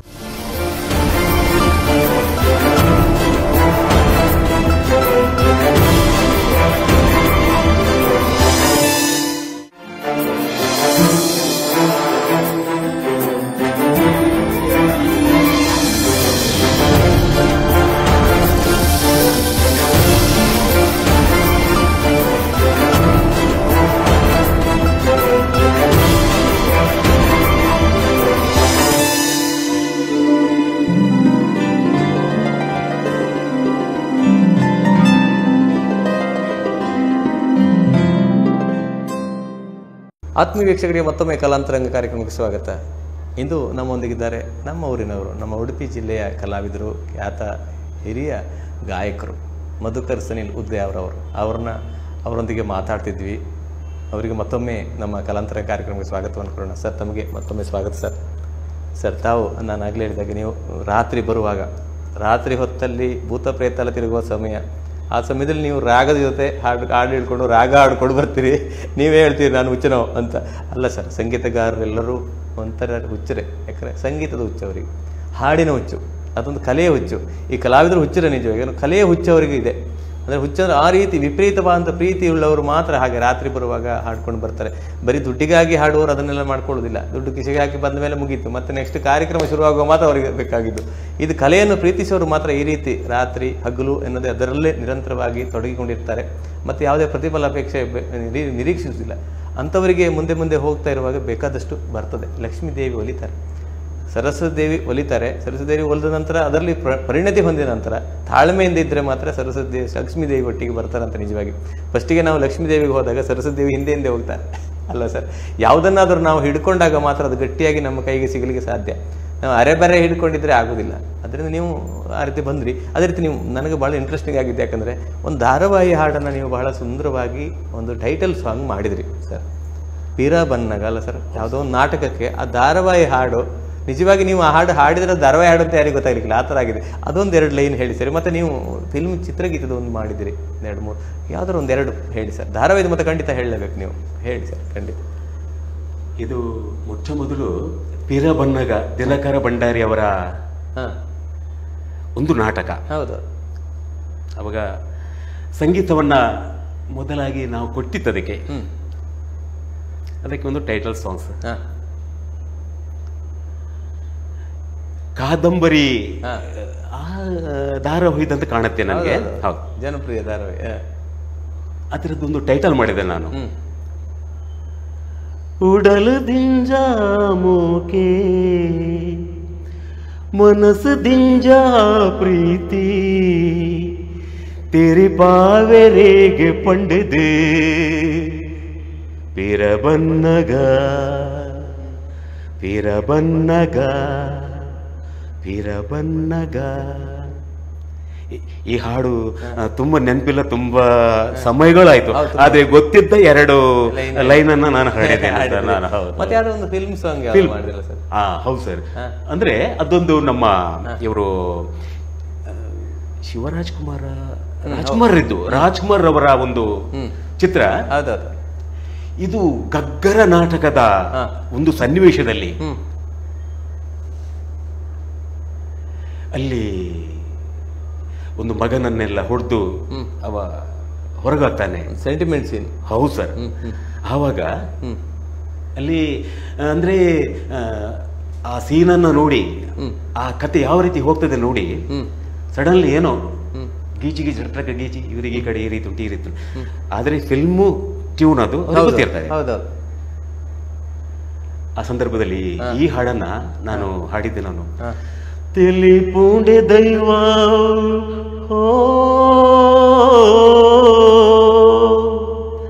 ಬಲಿಯಾಂಡೆ ಜೀವಾಮೂಲು ವಿದಿತಾಟ ಎಂಚ ಪಂಡು ತೆರೆಯುನ ಓ ವಿಧಿಯಾಟ ಎಂಚ ಪಂಡು ತೆರೆಯುನ. ಅಂದ್ರೆ ಆ ಮಗುವಿಗೆ ವಿನಾಕಾರಣಿಗೆ ಹುಡಿತಾನವ. ತಿಳಿಪುಂಡೆ ದೈವ ಅವನು, ಬಲಿ ಆಂಡೆ ಜೀವಾಮೂಲ. ಮಗನಿಗೆ ಹುಡ್ದವ್ ಸಾಯಿಸಿಬಿಡ್ತಾರೆ. ಆ ರೀತಿಯೆಲ್ಲ ಸನ್ನಿವೇಶ. ಆದ್ರೆ ಎರಡೆರಡು ರೀತಿಯಲ್ಲಿ ಅದನ್ನು ಮಾಡ್ತಾರೆ. ಕೆಲವರು ಆ ಮಗುವನ್ನ ತಬ್ಬಿ ಬಿಡುವಂತ ಸನ್ನಿವೇಶ, ಕೆಲವರು ಅದನ್ನ ಈ ರೀತಿಯೆಲ್ಲ ಮಾಡಿದ್ದಾರೆ ನಾಟಕದಲ್ಲಿ. ಹೌದು, ಹಾಗೆ ನಾಟಕಕ್ಕೆ ಬಹಳಷ್ಟು ಹಾಡುಗಳನ್ನ ಹಾಡಿದಿರ್ತಾವೆ. ನಿರಂತರವಾಗಿ ನಾಟಕಗಳಲ್ಲಿ ಸೇವೆ ಸಲ್ಲಿಸ್ತಾ ಬರ್ತಿದ್ರಿ ಅಂದ್ರೆ ಅಲ್ಲಿ ಬಹಳ ಕಷ್ಟ ಅಲ್ಲ ಸರ್? ಅದಕ್ಕೆ ತಯಾರಿ ಮಾಡೋದು ಬಹಳ ಕಷ್ಟ. ನೀವು ಹೇಳಿದಂಗೆ ತಯಾರಿ ಬಹಳ ಕಷ್ಟ ಇದೆ. ಅಂದ್ರೆ ಅದು ಜನರಿಗೆ ಮುಟ್ಟಬೇಕು. ಆದರೆ ನೀವು ಯಶಸ್ವಿಯಾದ ಟ್ಯೂನ್ಗಳನ್ನ ತಗೊಳ್ತೀರಿ, ಅದರಿಂದ ಸ್ವಲ್ಪ ಬೇಗ ಜನರಿಗೆ ರೀಚ್ ಆಗ್ತದೆ ಅಂತ ಹೇಳ್ಬೋದು. ಯಾಕಂದರೆ ಒಂದು ಯಶಸ್ವಿಗೊಂಡ ಹಾಡಿನ ಟ್ಯೂನ್ ಸಿಕ್ಕಿದಾಗ ಅದು ನಿಮಗೆ ಸ್ವಲ್ಪ ಬೂಸ್ಟ್ ಆಗ್ತದೆ ಅಲ್ಲ ಸರ್? ನಿಜವಾಗಿ ಭಾಷೆ ಯಾವುದೇ ಇರಲಿ, ನಿಜವಾಗಿ ಸಂಗೀತಕ್ಕೆ ರಾಗ ಮುಖ್ಯ. ಆ ರಾಗ ಜನರಿಗೆ ಇಷ್ಟ ಆಗುವ ರಾಗ ಆದ ಕೂಡಲೇ ಅಲ್ಲಿ ನಿಮ್ಮ ಲಿರಿಕ್ಸು ಅದಕ್ಕೆ ಕರೆಕ್ಟಾಗಿ ಬಂದಾಗ, ಅಂದರೆ ಏನು ಲೋಪದೋಷ ಇಲ್ಲದಾಗಿ ಬಂದಾಗ ಸುಂದರವಾಗಿ ಬಂತು. ಈಗ ನಾವು ಭಾಳ ಖುಷಿ ಆಯಿತು. ಕಾದಂಬರಿ ಅನ್ನುವಂಥ ಒಂದು ಧಾರಾವಾಹಿಯ ನಿರ್ಮಾಪಕರು ಇದನ್ನು ಕೇಳಿದರೆ ಇನ್ನೂ ಖುಷಿ ಪಟ್ಟಾರು. ಹೌದಾ, ಈ ಥರ ಇತ್ತ ಅಂತ ಅನಿಸುತ್ತೆ. ಭಾಳ ಖುಷಿ ಆಯ್ತು ಸರ್. ಅದೇ ಸರ್, ತಾವು ಇಷ್ಟು ವರ್ಷಗಳ 45 ವರ್ಷಗಳ ತಮ್ಮ ಕಲಾ ಸೇವೆಗೆ ಮೊದಲು ತಂದೆ ತಾಯಿಯವರ ಬೆಂಬಲ ಹೇಗೂ ಇದ್ದೇ ಇರ್ತದೆ. ಮಕ್ಕಳಿಗೆ ತಂದೆ ತಾಯಿಯವರ ಬೆಂಬಲ ಇರ್ತದೆ. ನೀವು ಹೊಸ ಜೀವನಕ್ಕೆ ಕಾಲಿಡ್ತೀರಿ, ಮದುವೆ ಆಗ್ತೀರಿ. ಮದುವೆ ಆದ ನಂತರ ನಿಮ್ಮ ಮಡದಿ ಮಕ್ಕಳು ನಿಮಗೆ ಹೇಗೆ ಬೆಂಬಲ ನೀಡಿದ್ದಾರೆ, ಮತ್ತು ಅವರ ಹೆಸರು, ಅವ್ರು ಏನು ಮಾಡ್ಕೊಂಡಿದ್ದಾರೆ, ಇದ್ರ ಬಗ್ಗೆ ಒಂದೆರಡು ಸ್ವಲ್ಪ ತಿಳಿಸಿ ಸರ್. ನನ್ನ ಮಿಸ್ಸಸ್ ಹೆಸರು ಹೇಮಾವತಿ ಅಂತ. ಮತ್ತೆ ನನಗೆ 2 ಗಂಡು ಮಕ್ಕಳು. ನನಗೆ ನನ್ನ ಮಿಸ್ಸಸ್ ನನಗೆ ತುಂಬಾ ಸಾಥ್ ಕೊಟ್ಟಿದ್ದಾಳೆ. ಅವಳಿಗೆ ಇದರಲ್ಲಿ ಸಂಗೀತ ಕ್ಷೇತ್ರದಲ್ಲಿ ನಾನು ಇನ್ನಷ್ಟು ಮುಂದೆ ಬರ್ಬೇಕಂತ ತುಂಬಾ ತುಂಬಾ ಆಸೆ. ಎಲ್ಲದಕ್ಕೂ ಅವಳ ಪ್ರೋತ್ಸಾಹ. ಮತ್ತೆ 2 ಮಕ್ಕಳು, ಗಂಡು ಮಕ್ಕಳು. ಒಬ್ಬ ನಿಖಿಲ್, ಇನ್ನೊಬ್ಬ ರಾಹುಲ್. ದೊಡ್ಡವ ರಾಹುಲ್, ಸಣ್ಣವ ನಿಖಿಲ್. ಇವರಿಗೆ ಒಳ್ಳೆ ವಿದ್ಯಾಭ್ಯಾಸ ಕೊಟ್ಟಿದ್ದೆ ನಾನು. ದೊಡ್ಡವ ಡಿಪ್ಲೊಮಾ ಮೆಕ್ಯಾನಿಕಲ್ ಇಂಜಿನಿಯರ್ ಮಾಡಿದ, ಮತ್ತೆ ಪುನಃ ಡಿಗ್ರಿ ಮಾಡಿದ. ಸಣ್ಣವ ಡಿಪ್ಲೊಮಾ ಮಾಡಿ ಪುನಃ MIT BE ಮಾಡಿದ. ಮೀಡಿಯೋ ಟೆಕ್ನಾಲಜಿ ಸಾಫ್ಟ್ವೇರ್ ಆಗಿ ಈಗ ಕೆಲಸ ಮಾಡ್ತಿದ್ದಾರೆ, ವರ್ಕ್ ಫ್ರಮ್ ಹೋಮ್. ಒಳ್ಳೆ ಬೆಂಬಲ ಇದೆ ನಮಗೆ. ಹೌದು. ಮತ್ತೆ ದೊಡ್ಡವ ಬಿಫ್ಕಾರ್ಟ್ ಅಂತ ಆ ಕಂಪನಿಯಲ್ಲಿ ಕೆಲಸ ಮಾಡಿದ, ಮೆಕ್ಯಾನಿಕಲ್ ಇಂಜಿನಿಯರ್ ಆಗಿ. ಈಗಿನ ಜರ್ನಿಯಲ್ಲಿ ನಾನು ತುಂಬಾ ಸುಖಿಯಾಗಿದ್ದೇನೆ. ಮಕ್ಕಳು ಕೂಡ ನನಗೆ ಒಳ್ಳೆ ಸಾಥ್ ಕೊಡ್ತಾ ಇದ್ದಾರೆ. ನನ್ನ ಮಡದಿ ಮಕ್ಕಳು ಎಲ್ಲರೂ ನನ್ನ ಮನೆಯಲ್ಲಿ ಕೂಡ ಒಳ್ಳೆ ರೀತಿಯಲ್ಲಿ ವಾತಾವರಣ ಆಗ್ಲಿ ಸರ್, ಅದು ಖುಷಿ ಆಯ್ತು. ಅದೇ ಸರ್, ತಮ್ಮ ಒಂದು ಒಬ್ರು ಆತ್ಮೀಯರು ಕರೆ ಮಾಡಿದ್ದಾರೆ, ಯಾರು ಅಂತ ನೋಡೋಣ. ಸರಿ, ನಮಸ್ತೆ. ನಮಸ್ತೆ. ನಮಸ್ತೆ ಮೇಡಮ್, ನಮಸ್ತೆ. ನಿಮಗೆ ಕಲಾಂತರಂಗ ಕಾರ್ಯಕ್ರಮಕ್ಕೆ ಸ್ವಾಗತ ಮೇಡಮ್. Thank you. ನಿಮ್ಮ ಗುರ್ತ ಹಿಡಿದ್ರಿ ಅವರು ಯಾರು ಅಂತ? ಯಾರು ಸರ್? ಭಾರತಿ ಮಲ್ಪೆ. ಅವರು ನಂದು ವಾಯ್ಸ್ ಈಗಲ್ಲ, ಒಂದು 20-25 ವರ್ಷಕ್ಕಿಂತ ಮೊದಲಿಂದ ನನ್ನ ವಾಯ್ಸ್ ಅವ್ರಿಗೆ ಗೊತ್ತುಂಟಲ್ಲ. ಹೇಳಿ ಸರ್, ಹೇಳಿ ಮೇಡಮ್ ಅವ್ರ ಬಗ್ಗೆ ಒಂದೆರಡು ಮಾತು. ನಿಮ್ಮ ನೀವು ಕಂಡ ಮಧುಕರ್ ಸನಿಲ್ ಅವರು ಹೇಗಿದ್ರು, ಹೇಗಿದ್ದಾರೆ? ಮಧುಕರ್ ಸನಿಲ್ ಅವರ ಹೇಳಲಿಕ್ಕೆ ಇಲ್ಲ, ಮಾತೇ ಬರ್ತಿಲ್ಲ ನಮ್ಗೆ. ಫಸ್ಟ್ ಆಫ್ ಆಲ್ ಅಷ್ಟು ಒಂದು ಒಳ್ಳೆಯ ಜನ. ನಮ್ಗೆ ಎಲ್ಲದ್ರಲ್ಲೂ ಸಹಕಾರ ಕೊಡ್ತಿದ್ರು ನಮ್ಗೆ ಕೂಡ. ಯಾವ ವಿಷಯದಲ್ಲೂ ಕೂಡ ಏನು ಮಾತೇ ಇಲ್ಲ ಅವರಿಗೆ ಹೇಳಿ.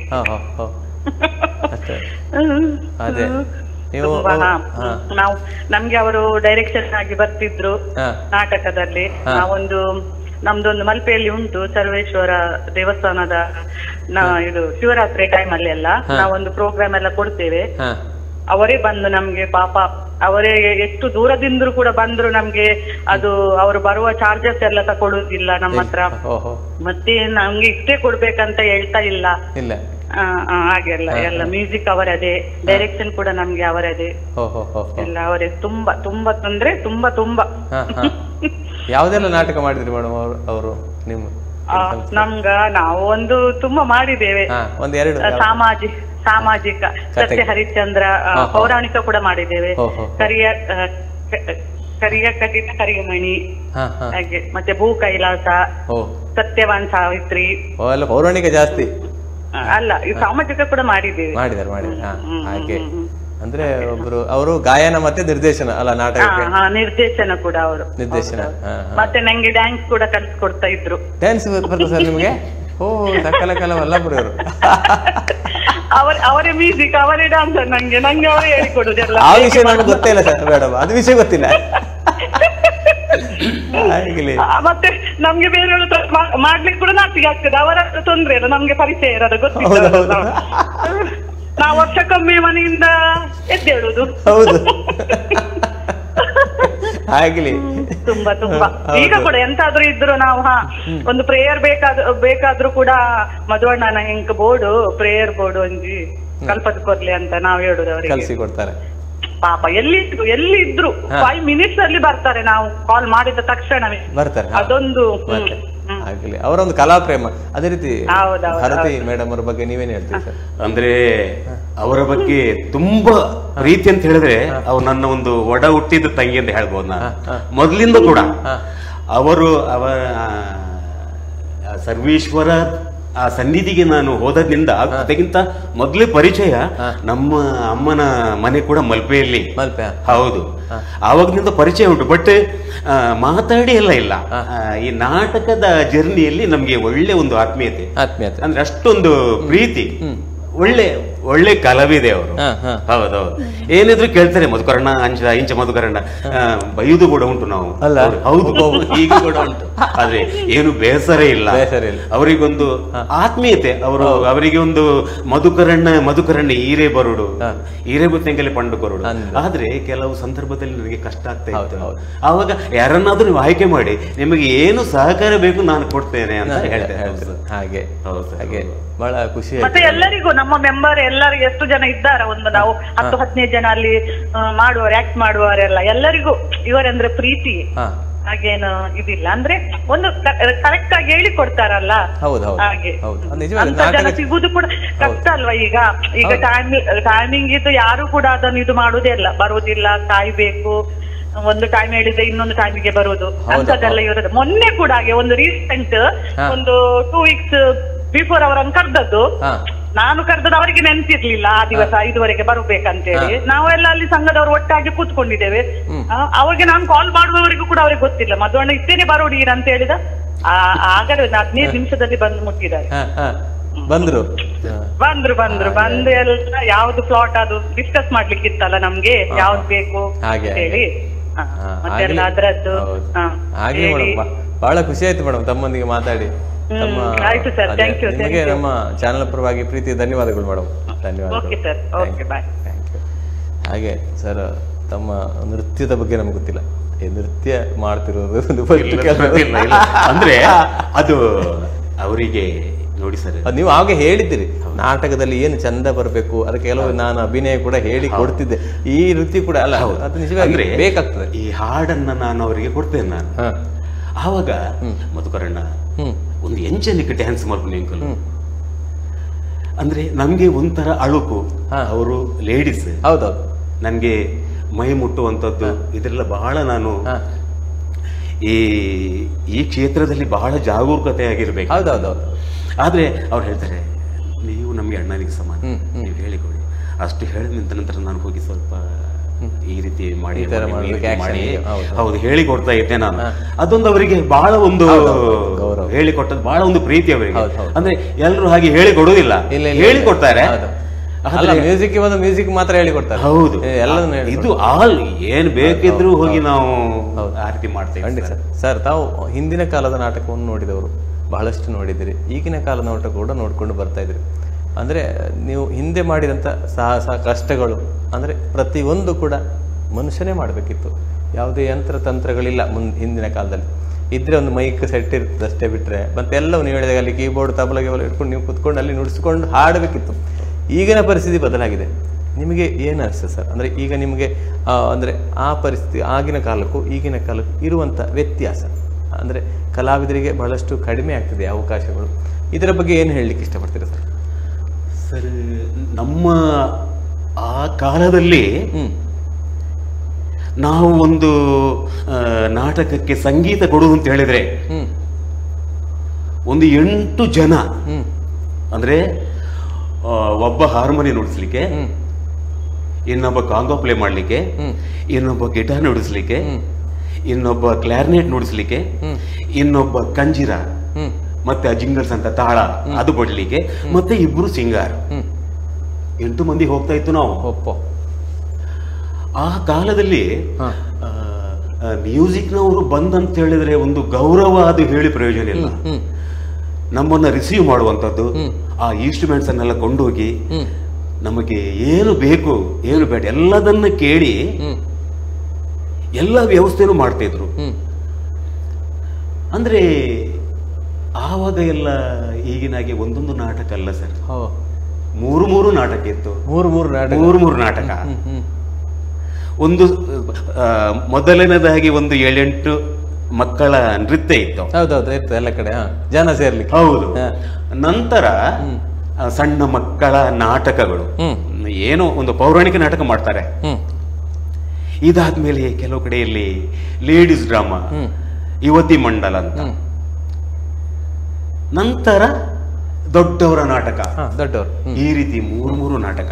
ಮನೆಗೆ ಬರುವಾಗ ಬೆಳಿಗ್ಗೆ ಅಂದ್ರೆ ನಾನು ಒಂದು ತಿಂಗಳಲ್ಲಿ, ಆ ಸಂದರ್ಭದಲ್ಲಿ ಒಂದು ತಿಂಗಳಲ್ಲಿ 28 ನಾಟಕ ಹೋಗಿದ್ದುಂಟು. ಆ ಟೈಮಲ್ಲಿ 28 ನಾಟಕ ಅಂತ ಹೇಳಿದ್ರೆ ಕಮ್ಮಿ ಅಂತ ಹೇಳಿದ್ರೆ ಒಂದು 60-70 ನಾಟಕಕ್ಕೆ ನಾನು ಹಾಡಿದ್ದೇನೆ ಒಂದು ತಿಂಗಳಲ್ಲಿ. ಆವಾಗ ಈ ನಾಟಕದಲ್ಲಿ ಈಗಿನ ಹಾಗೆ ಒಂದು ಹಾಡು ಅಲ್ಲ, ಈಗ ಒಂದು ಹಾಡು ಒಂದು ಟೈಟಲ್ ಸಾಂಗ್ಸ್ ಏನು ಮಾಡ್ತಾರೆ, ಗ್ರೂಪ್ ಸಾಂಗ್ಸ್ ಎಲ್ಲ ಮಾಡ್ತಾರೆ. ಆವಾಗ ಒಂದು 8 ಹಾಡುಗಳು, ತುಂಡು ಅಂದ್ರೆ ಜನಗಳಿಗೆ ಹಾಡು ಬೇಕು, ಮ್ಯೂಸಿಕ್ ಬೇಕು. ಹೌದು, ಇದರ ಬಗ್ಗೆ ತುಂಬಾ ಒಂದು ಕಾಳಜಿ ಇತ್ತು ಆವಾಗ. ಚಂದ ಸರ್, ಚಂದ. ಆಗಿನ ಕಾಲದಲ್ಲಿ ಅದು ಆ ರೀತಿ ನಡೀತಾ ಇತ್ತು ಜನಗಳು. ಆದ್ರೆ ಈಗ ಜನಗಳಿಗೆ ಬೇಡ. ಈಗ ಒಂದೇ ನಮ್ಮ ಲ್ಯಾಪ್ಟಾಪ್ ಒಂದು ಕೊಂಡೋಗಿ ಅದರಲ್ಲಿ ಬೇಕಾದಷ್ಟು ಕಾರ್ಯಕ್ರಮ ಕೊಡ್ಬೋದು. ಅಂದ್ರೆ ಫೀಡ್ ಮಾಡಿ. ಹೌದು, ಈ ಹಾಡುಗಳಾಗ್ಲಿ, ಸೀಕ್ವೆನ್ಸ್ ಆಗ್ಲಿ, ಹಮ್ಮಿಂಗ್ಸ್ ಆಗ್ಲಿ, ಈಗ ಎಲ್ಲ ಉಂಟು. ಆದ್ರೆ ಈಗ ಕೇಳಲಿಕ್ಕೆ ಅದು ಚಂದನೆ. ಚಂದನೆ. ರೆಕಾರ್ಡಿಂಗ್ ಒಳ್ಳೆ ರೆಕಾರ್ಡಿಂಗ್, ಒರಿಜಿನಲ್ ರೆಕಾರ್ಡಿಂಗ್. ಆವಾಗೆಲ್ಲ ನಮ್ದು ಮ್ಯಾನುವಲ್. ಜನಗಳಿಗೆ ಅದು ಖುಷಿ, ಆಗಿನವರಿಗೆ ಅದು ಖುಷಿ. ಹೌದು ಸರ್, ಆಗಿನವರಿಗೆ. ಅದ್ರ ನಿಮ್ಮ ಶ್ರಮ ಅದರಲ್ಲಿ ಬಹಳಷ್ಟು ಇರ್ತದೆ, ತುಂಬಾ ತುಂಬಾ. ಯಾಕಂದ್ರೆ ಈಗಿನ ಇದರ ತರ ಅಲ್ಲ. ಅದೇ ರೀತಿ ಸರ್, ತಾವು NCC ಕ್ಯಾಂಪಲ್ಲಿ ಕೂಡ ಮಕ್ಕಳಿಗೆ ತರಬೇತಿ ನೀಡ್ತಿದ್ರಿ, ಹಾಡಿನ ತರಬೇತಿಯಲ್ಲಿ ನೀಡ್ತಿದ್ರಲ್ಲ ಕಾರ್ಯಕ್ರಮ. NCC ಕ್ಯಾಂಪಲ್ಲಿ ಬಂದ ಮಕ್ಕಳಿಗೆಲ್ಲ ಒಂದು ಕೊನೆಯದಾಗಿ ಒಂದು ಹಾಡಿರ್ತದೆ, ಸಾಂಸ್ಕೃತಿಕ ಕಾರ್ಯಕ್ರಮ ಇರ್ತದೆ, ಅದರಲ್ಲಿ ನೀವು ಅವ್ರನ್ನ ತಯಾರು ಮಾಡ್ತಿದ್ದೀರಿ. ಅದು ಹೇಗೆ ಸರ್? ಅದರ ಬಗ್ಗೆ 1-2 ಮಾತು ಸರ್. ನನಗೆ ನನ್ನ ಕೆಲಸ ಕ್ಯಾಂಪಿನಲ್ಲಿ ಆಗ್ತಾ ಇರ್ತದೆ. ನನಗೆ ಒಂದು ಈ ಮಕ್ಕಳು ಹಾಡುವುದು, ಎಲ್ಲಿದ್ರು ಅಲ್ಲಿ ಹೋಗಿ ನಾನು ಒಂದು 10 ನಿಮಿಷ ಟೈಮನ್ನ ಅಲ್ಲಿಗೆ ಇಟ್ಟು ನಾನು ಅಲ್ಲಿ ನೋಡುದು. ನಾನು ಮಕ್ಕಳು ಏನ್ ಮಾಡ್ತಾರೆ, ಏನೋ ತಪ್ಪಿ ಹೋಗ್ತದ, ಸ್ವಲ್ಪ ನೋಡುವ. ಅವ್ರಿಗೆ ನನಗೆ ಗೊತ್ತಾದದ್ದನ್ನ ನಾವು ಹಾಡುವ, ಹೇಳಿಕೊಡುವ. ಹೌದು. ಈ ರೀತಿಯಾಗಿ ಆ ಮಕ್ಕಳಿಗೆ ಅವರು ನೃತ್ಯ ಮಾಡ್ತಿದ್ರು. ಕೆಲವರು ನೃತ್ಯ ಮಾಡ್ತಾರೆ, ಕೆಲವರು ಹಾಡಾಡ್ತಾರೆ, ಕೆಲವರು ಹಾಡನ್ನೇ ಹಾಡ್ತಾರೆ. ಆವಾಗ ನಾನು ಹೋಗಿ ಅವರಿಗೆ ಈ ರೀತಿ ಹಾಡಿ ಅಮ್ಮ, ನಮ್ಮ ಮಕ್ಕಳ ಈ ರೀತಿ ಹಾಡಿ, ಈ ರೀತಿ ಮಾಡಿ ಅಂತ ಹೇಳುದು, ಗೈಡ್ಲೈನ್ಸ್ ಕೊಡ್ತೀವಿ. ಆತರ ಅದೊಂಥರ ನಮ್ಗೆ ಒಂದು ನಮ್ಮ ಗ್ರೂಪಿನ ಕ್ಯಾಂಪ್, ಅದು ನಮ್ಮ ಮಕ್ಕಳು ಎಂಬ ಭಾವನೆಯಲ್ಲಿ. ಹೌದು ಹೌದು, ಅಂದ್ರೆ ಅದೊಂದು ಖುಷಿ ಆಗ್ತದೆ. ಹೌದು ಸರ್. ಹೌದು ಸರ್, ತಾವು ಈ ನಮ್ಮ ಉಡುಪಿ ಜಿಲ್ಲೆ ಅಲ್ಲದೆ ಬೇರೆ ರಾಜ್ಯಗಳಲ್ಲಿ ಕೂಡ ಹಾಡಿದ್ರೆ ಕಾರ್ಯಕ್ರಮ ನೀಡಿದ್ರೆ, ಸಂಗೀತ ಕಾರ್ಯಕ್ರಮ ಎಲ್ಲೆಲ್ಲ ನೀಡಿದ್ರೆ ಸರ್ ನಮ್ಮ ರಾಜ್ಯದೊಳಗೆ? ಇಲ್ಲಿ ಉಡುಪಿ ಡಿಸ್ಟ್ರಿಕ್ಟ್ ಅಲ್ಲಿ, ಅಂದ್ರೆ ದೂರ ಅಂತ ಹೇಳಿದ್ರೆ ನಾನು ಸಿದ್ದಾಪುರ, ಮ್ಯಾಂಗ್ಳೂರ್ ಆ ಕಡೆ ಎಲ್ಲ ಹೋಗಿದ್ದೆ ನಾನು. ಇದು ಬೈಂದೂರು ಹೋಗಿದ್ದೆ, ಕುಂದಾಪುರ ಈ ಕಡೆ ಇಷ್ಟೇ. ನಿಮ್ಗೆ ಹೋಗ್ಲಿಕ್ಕೆ ಬಿಡ್ಲಿಲ್ಲ, ಇಲ್ಲಿನವರೇ ನಮ್ಗೆ ದೂರ ನಾನು ಹೋಗ್ತಾ ಇರ್ಲಿಲ್ಲ. ನಾನು ಇಲ್ಲೇ ಬೇಕಾದಷ್ಟು ಇರುವಾಗ ಮತ್ತೆ ಯಾಕೆ ಹೋಗುದು ಕಾರ್ಯಕ್ರಮಗಳು ಅಂತ ಹೇಳಿದ್ರೆ ಬಿಸಿ. ಈಗ ಶನಿವಾರ ಆದಿತ್ಯವಾರ ವಾರದ ರಜೆ ದಿನಗಳಲ್ಲಿ ಮಾತ್ರ ಇದು ಮಾಡ್ತಿದ್ರು, ಪ್ರಾಕ್ಟೀಸ್ ಡ್ರಾಮಾಗಳು. ಹೌದು. ಮೊದಲು ಹಾಗಲ್ಲ ಸರ್, ಮೊದಲು ಸಂಗೀತದವರಿಗಾಗಿ ಡೇಟ್ ಅನ್ನು ಚೇಂಜ್ ಮಾಡ್ತಿದ್ರು. ಆವಾಗ ಜಾಸ್ತಿ ಈ ಸಂಗೀತ ಟ್ರೂಪ್ಗಳು ಇರಲಿಲ್ಲ, ಕಡಿಮೆ ಇತ್ತು. ಒಂದು ಭಕ್ತಾ ಬ್ರದರ್ಸ್ ಇದ್ರು, ಮತ್ತೆ ರಂಗಭೂಮಿ ರಾಘವೇಂದ್ರ ಭಟ್ರವರು ಇದ್ರು, ಮತ್ತೆ ನಮ್ಮ ಗಣೇಶ್ ಕಲಾ ಆರ್ಕೆಸ್ಟ್ರಾ, ಇದು ಮೂರಿತ್ತು. ಮತ್ತೆ ಬೇಕಾದಷ್ಟು ಹುಟ್ಟಿಕೊಂಡು ಬಂದು. ಹೌದೌದು. ಈಗ ನಾವು ಗಲ್ಲಿ ಗಲ್ಲಿ ತುಂಬಾ ಮನೆ ಮನೆಗೆ ಒಂದು ಆರ್ಕೆಸ್ಟ್ರಾ. ಹೌದು, ಈಗ ಬೇಕಾದಷ್ಟಿದೆ ಸರ್. ತಮ್ಮ ಒಬ್ಬರು ಆತ್ಮೀಯರು ಕರೆ ಮಾಡಿದ್ದಾರೆ, ಯಾರು ಅಂತ ನೋಡೋಣ. ಅವರು ಹೇಳಲಿಕ್ಕಿಲ್ಲ, ಅವರು ಹೇಳೋದಿಲ್ಲ ಯಾರು ಅಂತ, ನೀವು ಹೇಳ್ಬೇಕು. ನಮಸ್ಕಾರ. ಹಲೋ, ನಮಸ್ಕಾರ. ನಮಸ್ಕಾರ. ನಿಮಗೆ ನಮಸ್ತೆ ಮಧು ಸರ್, ಹೇಗಿದ್ರೆ? ಹಲೋ, ಯಾರಂತ ಗೊತ್ತಾಯ್ತು ಸರ್? ಯಾರು ಅಂತ ಗೊತ್ತಾಯ್ತಾ ಸರ್? ಮಧುಕರ್ ಸರ್, ನಮಸ್ತೆ. ಯಾರಿರ್ಬೋದು? ನಾವು ಒಟ್ಟಾಗಿದ್ದೀವಲ್ಲ, ಕೆಲವು ಕಾರ್ಯಕ್ರಮಕ್ಕೆ ಒಟ್ಟಾಗಿದ್ದೇವೆ ಮಧುಕರ್ ಸರ್. ನವೀನ್ ಸಾಲಿನ್ ಅಂತ ಕಾಣುತ್ತೆ ಸರ್. ಹೌದಾ? ನಾನು ಅಂದ್ರೆ ಕೀಬೋರ್ಡ್ಗೆ ಬರ್ತಿದ್ದೆ ಸರ್. ಕೀಬೋರ್ಡಿಗೆ ಬರ್ತಿದ್ರ ನಿಮ್ಮೊಟ್ಟಿಗೆ? ಆನಂದ್ ಪೆರಡೂರು. ಒಂದು 7 ವರ್ಷದ ಮುಂಚೆ ಎಲ್ಲ ಬರ್ತಿದ್ದೆ ಸರ್. ಅವ್ರ ವಾಯ್ಸು ನಮಗೂ ಕೂಡ ಚೇಂಜ್ ಆಗಿದೆ. ವಾಯ್ಸ್ ಚೇಂಜ್ ಮಾಡಿ ಮಾತಾಡಿದ್ರ ಅಂತಲ್ಲ? ಅವರು ಸ್ಟುಡಿಯೋ ಕೂತ್ಕೊಂಡು ಬೇಸ್ ಗೀಸ್ ಎಲ್ಲ ಕೊಟ್ಟು ಮಾತಾಡಿದ್ರು ಮೋಸ್ಟ್ಲಿ ಅಲ್ಲ? ನಮ್ಗೆ ಹಿರಿಯರು ಸರ್ ಅವರು. ಅವರು ನಮ್ಗೆಲ್ಲ ಮಾರ್ಗದರ್ಶಕರು. ಏನ್ ಹೇಳ್ತೀರಿ ನಿಮ್ಮ ಗುರುಗಳ ಬಗ್ಗೆ? ಸರ್, ಅವರ ಟ್ಯಾಲೆಂಟ್ ಬಗ್ಗೆ ನಾ ಹೇಳಕ್ಕಿಲ್ಲ ಸರ್. ನಮ್ಗೆ ಅಂದ್ರೆ ಮುಂಚೆಲ್ಲ, ಈಗೆಲ್ಲ ಅದೇ ಸಂಗೀತದ ಅಂದ್ರೆ ಕೀಬೋರ್ಡ್, ಪ್ಯಾಡ್ ಮತ್ತೆ ಲೈವ್ ಆಗಿ ಆಗ್ತಿತ್ತು ಮುಂಚೆಲ್ಲ. ಆವಾಗ ನಾನು ಅವರೊಟ್ಟಿಗೆ ಎಲ್ಲ ಹೋಗ್ತಿದ್ದೆ. ಅಂದ್ರೆ ಬಾರಿ ಒಂದು ಕಾಮಿಡಿಯಾಗಿ ಡ್ರಾಮಾ ಇದು ಪೂರೈಸ್ತಿದ್ರು ಅವರು. ಅದು ಅಷ್ಟು ಜವಾಬ್ದಾರಿಯಲ್ಲಿ. ಹೌದೌದೌದು. ಅವ್ರು ಅಂದ್ರೆ ಆಲೇಖನ ಎಲ್ಲ ಕೊಡುವಾಗ ನಮ್ಗೆ ಖುಷಿ ಆಗ್ತದೆ ಸರ್. ನಮ್ಗೆ ಎಲ್ಲ ಆಡಿಯನ್ಸ್ ಮತ್ತೆ ಆಕ್ಟರ್ ಅನ್ನು ಸಹ ಕೂಗಿಸ್ತಿದ್ರು. ಅವರು ಅಂದ್ರೆ ಡ್ರಾಮಾಕ್ಕೆ ಎಲ್ಲ ಹೋಗಿದ್ರೆ. ಮತ್ತೆ ಕಾಮಿಡಿಸ್ ಹಾಗೆ, ಕಾಮಿಡಿ ಎಂಟ್ರಿಗೆ ಎಲ್ಲ ಕೆಲವು ಡ್ರಾಮಾದಲ್ಲಿ ಸ್ಪಾಟ್ ಅಲ್ಲಿ ಹೇಳ್ತಾರೆ, ಒಂದು 5 ನಿಮಿಷದ ಮುಂಚೆ ಇದೊಂದು ಸಾಂಗ್ ಎಂಟ್ರಿಗೆ ಬೇಕು ಸರ್ ಮಧು ಸರ್ ಅಂತ ಹೇಳ್ತಿದ್ರು ಡೈರೆಕ್ಷನ್. ಹೌದೌದು. ಅವರು ಸ್ಪಾಟ್ಗೆ ಲಿರಿಕ್ಸ್ ಬರೀತಿದ್ರು ಅಲ್ಲೇ ಕೂತ್ಕೊಂಡು ಲಿರಿಕ್ಸ್ ಬರೀತಾರೆ. ಅವರು ಅವರ ಒಂದು ಹಾಡು ನಂಗೆ ಇವಾಗ ಸಹ ನೆನಪುಂಟು ಸರ್. ಯಾವ್ದದು ಹೇಳ್ಬೋದಾ? ಹೇಳಿ ಹೇಳಿ. ಅದೊಂದು ಅಂದ್ರೆ ಅಜ್ಜ ಬರುವ ಎಂಟ್ರಿ ಇದ್ದಾರೆ, ಅದಕ್ಕೆ ಒಂದು ತುಳು ಬರೀತಿದ್ದಾರೆ. ಅದು ನಾನು ಇವತ್ತಂದ್ರೆ ಕಲೆಕ್ಟ್ ಮಾಡಿದ್ದು. ಹೇಳ್ಬೋದಲ್ಲ ಸರ್? ಹೇಳಿ ಹೇಳಿ ಹೇಳಿ ಹೇಳಿ ಹೇಳಿ. ಅಜ್ಜೇರು ಬೆಲ್ಲ ಬರಂದುಲೇರು, ಅಜ್ಜೇರು ಬಾರಿ ಖುಷಿ ತಿಳ್ಳೇರು, ಅಜ್ಜೇರು ಬೆಲ್ಲ ಬರಂದುಲೇರು, ಅಜ್ಜೇರು ಬಾರಿ ಖುಷಿ ತಿಳ್ಳೇರು, ಅಜ್ಜಿನ ತೂ ನಗ ಕಿಸ್ಕಟೇಳ್ತೇರು, ಅಜ್ಜಿನ ತೂ ನಗ ಕಿಸ್ಕಟೇಳ್ತೇರು, ಅಜ್ಜಿನ ತೂ ದೊಡ್ಡಾರು ಬೂರಿಯರು. ಅದಂದ್ರೆ ಅದು ಸ್ಪಾಟ್ ಅಲ್ಲಿ ಬರ್ತದಂತ ಹೇಳಲಿಕ್ಕೆ ಆಗುದಿಲ್ಲ ಸರ್. ಅವ್ರಿಗೀಗ ನೆನ್ಪಿರ್ಲಿಕ್ಕಿಲ್ಲ ಸರ್. ನಾವು ನಗರಿ ಸಾಕ್ತಾರೆ ಆ ಹೊತ್ತಿಗೆ ರೆಡಿ ಅಂತ. ಫಾಸ್ಟ್ ಫುಡ್ ಅಲ್ಲ ಸರ್, ಫಾಸ್ಟ್ ಫುಡ್. ನಾನ್ ಯಾಕಂದ್ರೆ ಅವ್ರ ಹತ್ರನೇ ನಾನು ಸ್ವಲ್ಪ ಲಿರಿಕ್ಸ್ ಎಲ್ಲ ಬರೀಲಿಕ್ಕೆ ನಾನ್ ಕಲ್ತದ್ದು. ಅವ್ರ ಗುರುಗಳು ನಂಗೆ ಸರ್. ಅದರ ವಿಷಯದಲ್ಲಿ ಅವರಿಗೆ ಮರ್ತೋಗಿತ್ತು ಹಾಡು ಮೋಸ್ಟ್ಲಿ ಅಲ್ಲ ಸರ್? ಅವರಿಗೆ ಮರ್ತೋಗಿದೆ ಹಾಡು. ಹೌದು, ಅವ್ರಿಗೆ ನೆನಪಿರ್ಲಿಲ್ಲ. ನೆನ್ಪು ಮಾಡಿದ ಒಳ್ಳೆ ಆಯ್ತು. ಹೌದು, ಬಹಳ ಹೌದೌದು ಸರ್. ಆನಂದ್ ಅವ್ರ ಬಗ್ಗೆ ಏನ್ ಹೇಳ್ತೀರಿ ಸರ್? ಆನಂದ್ರ ಅಂತ ಹೇಳಿದ್ರೆ ಅವರು ನಮ್ಮ ಆತ್ಮೀಯ, ನನ್ನ ದೋಸ್ತು.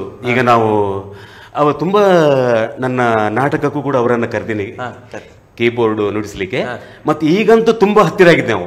ಅಂದ್ರೆ ಈಗ ಕರೋಕೆ ಸಿಂಗಿಂಗ್ ಮಾಡ್ಲಿಕ್ಕೆ ಅವರು ನನ್ನನ್ನು ಕರೀತಾರೆ, ನಾನು ಅವರನ್ನು ಕರಿತೇವೆ. ಈಗ ಕೂಡ ಹೋಗ್ತಾ ಉಂಟು, ಪ್ರಾಕ್ಟೀಸ್ ಮಾಡ್ತಾ ಉಂಟು ನಾವು. ಅವರು ತುಂಬಾ ಕಾಮಿಡಿ ಅವರು ಕೂಡ. ಅಂದ್ರೆ ಈ ಸಂಗೀತ ಕ್ಷೇತ್ರದಲ್ಲಿ ಸರ್ ಇದೊಂದು ಏನು ತುಂಬಾ ಒಂದು ಸಂತೋಷ. ಹಾಡುವುದು, ಈ ರೀತಿ ಚಲನವಲನ ಎಲ್ಲ, ಅದು ಏನೋ ಅದರಲ್ಲಿ ಒಂದು ಆಸಕ್ತಿ. ಈಗ ಕೂಡ ಒಳ್ಳೆ ರೆಕಾರ್ಡಿಂಗ್ ಮಾಡುವಂತದ್ದು. ಕೆಲವು ಟೈಟಲ್ ಸಾಂಗ್ಸ್ ಎಲ್ಲ ರೆಕಾರ್ಡಿಂಗ್ ಆಗುದೇ ಅಲ್ಲಿ ಅವರಲ್ಲಿ. ಅಂದ್ರೆ ಇನ್ನೊಂಜಿ ರೆಕಾರ್ಡಿಂಗ್ ಮಲ್ಪೆರ ಉಂಡು ಅಂದೆ ಸರ್, ಬಲ್ಲೆ ಸರಿ ಎದಗ ಬೋರ್ಡ ಬಲ್ಲೆ ಅಂತ ಅಷ್ಟೊಂದು ಆ ಭಾವನೆ, ಅದೇ ಪ್ರೀತಿ ಈಗ ಕೂಡ ನಮ್ದು ಅದೇ ರೀತಿಯಾಗಿದೆ, ಉಳಿದಿದೆ. ಹೌದೌದು, ಎಲ್ಲರಲ್ಲೂ ಕೂಡ. ಬಹಳ ಖುಷಿ ಆಯ್ತು ಆನಂದ್ ಅವರೇ, ಬಹಳ ಖುಷಿ ಆಯ್ತು. ಧನ್ಯವಾದ. Thank you sir. Thank you sir, thank you. ಅದೇ ಸರ್, ತಮ್ಮ ಕಲಾ ಪಯಣ, ಬಹಳಷ್ಟು ವರ್ಷಗಳ ಕಲಾ ಪಯಣ. ಈ ಕಲಾ ಪಯಣದಲ್ಲಿ ತಮ್ಮನ್ನು ಅರಸಿ ಬಂದ ಪ್ರಶಸ್ತಿ ಪುರಸ್ಕಾರಗಳ ಬಗ್ಗೆ ಹೇಳಿದಾರೆ. ಏನು ಹೇಳಬೇಕು, ಎಷ್ಟು ಯಾವ ರೀತಿಯಲ್ಲಿದೆ, ಮತ್ತು ಯಾರೆಲ್ಲ ಕೊಡ ಮಾಡಿದ್ದಾರೆ ತಮಗೆ ಪ್ರಶಸ್ತಿ ಪುರಸ್ಕಾರಗಳನ್ನು? ಒಂದೆರಡು ಹೇಳಿ ಸರ್. ನನಗೆ ಪ್ರಶಸ್ತಿ ಪುರಸ್ಕಾರ ಅಂತ ಹೇಳಿದ್ರೆ, ನಾನು ಹೋದಲ್ಲಿ ತುಂಬ ನನ್ನನ್ನು ವೇದಿಕೆಯಲ್ಲಿ ಗೌರವಿಸಿದ್ದಾರೆ ತುಂಬ ಮಂದಿ, ತುಂಬ ಜಾಗದಲ್ಲಿ. ಹೌದು. ಆದರೆ ನನಗೆ ಲಾಸ್ಟ್ ಎಲ್ಲಿ ನಮ್ಮ ಕಡೆಕರ್ನಲ್ಲಿ ಪ್ರತೀಕ್ಷಾ ಅವರು ನನ್ನನ್ನು ವೇದಿಕೆ ಕರೆದು ಗೌರವಾನ್ವಿತವಾಗಿ ನನ್ನನ್ನು ಪುರಸ್ಕಾರ ಎಲ್ಲ ಮಾಡಿ ಒಳ್ಳೆ ಇದು ಮಾಡಿದ್ದಾರೆ. ಮತ್ತು ಹೆಚ್ಚು ನಾನು ಹೊರಗೆ ಬರಲಿಲ್ಲ. ಇದೇ ರೀತಿ ಆಗಿದೆ. ಮತ್ತೆ ತುಂಬ ಕಡೆಯಲ್ಲಿ ನನ್ನನ್ನು ಒಳ್ಳೆ ರೀತಿಯಲ್ಲಿ ನನ್ನ ಸನ್ಮಾನ ನನಗೆ ಮಾಡಿ ಒಳ್ಳೆ ಪುರಸ್ಕರಿಸಿದ್ದಾರೆ ನನ್ನನ್ನು. ತುಂಬ ತುಂಬ ಅಂತ ಹೇಳಿದ್ರೆ ಇಡೀ ಉಡುಪಿ ಡಿಸ್ಟಿಕ್ನಲ್ಲಿ ನಾನು ತುಂಬ ಕಡೆಯಲ್ಲಿ ಸಂಗೀತ ನಾಟಕದಲ್ಲಿ ನಾನು ತುಂಬ ಇದು ಮಾಡಿದ್ದೇನೆ. ಹೌದು, ನಾಟಕ ಅದರಲ್ಲಿ ನನ್ನ ಹೆಸರು, ನಾಟಕದ ಹಾಡು ಹಾಡಿ ಸರ್. ನಮಗೆ ರಂಗಭೂಮಿ ಅಂದ್ರೆ ಬಹಳ ಇಷ್ಟ. ಸರಿ ಸರ್, ನಾಟಕದ ಒಂದನ್ನು ಹಾಡಿ ಸರ್. ನಾಟಕದಲ್ಲಿ ಬಹಳ ಹಾಡುವಂತ ಬಹಳ ಖುಷಿ ಆಗ್ತದೆ. ಇದೀಗ ನೀವು ಹಾಡಿದೆಲ್ಲ ನಾಟಕ ಶೈಲಿಯಲ್ಲಿ ಇದೆ, ಬಹಳ ಖುಷಿ ಆಗ್ತದೆ ಕೇಳಲಿಕ್ಕೆ. 45-50 ವರ್ಷದ ಮೊದಲು ನನ್ನ ಗುರುಗಳು ರಚನೆ ಮಾಡಿ ಹಾಡಿದ ಒಂದು ಹಾಡು. ಹಾಡಿ ಸರ್. ಗುರುಗಳು ಕವಾಲಿ ಹಾಡು.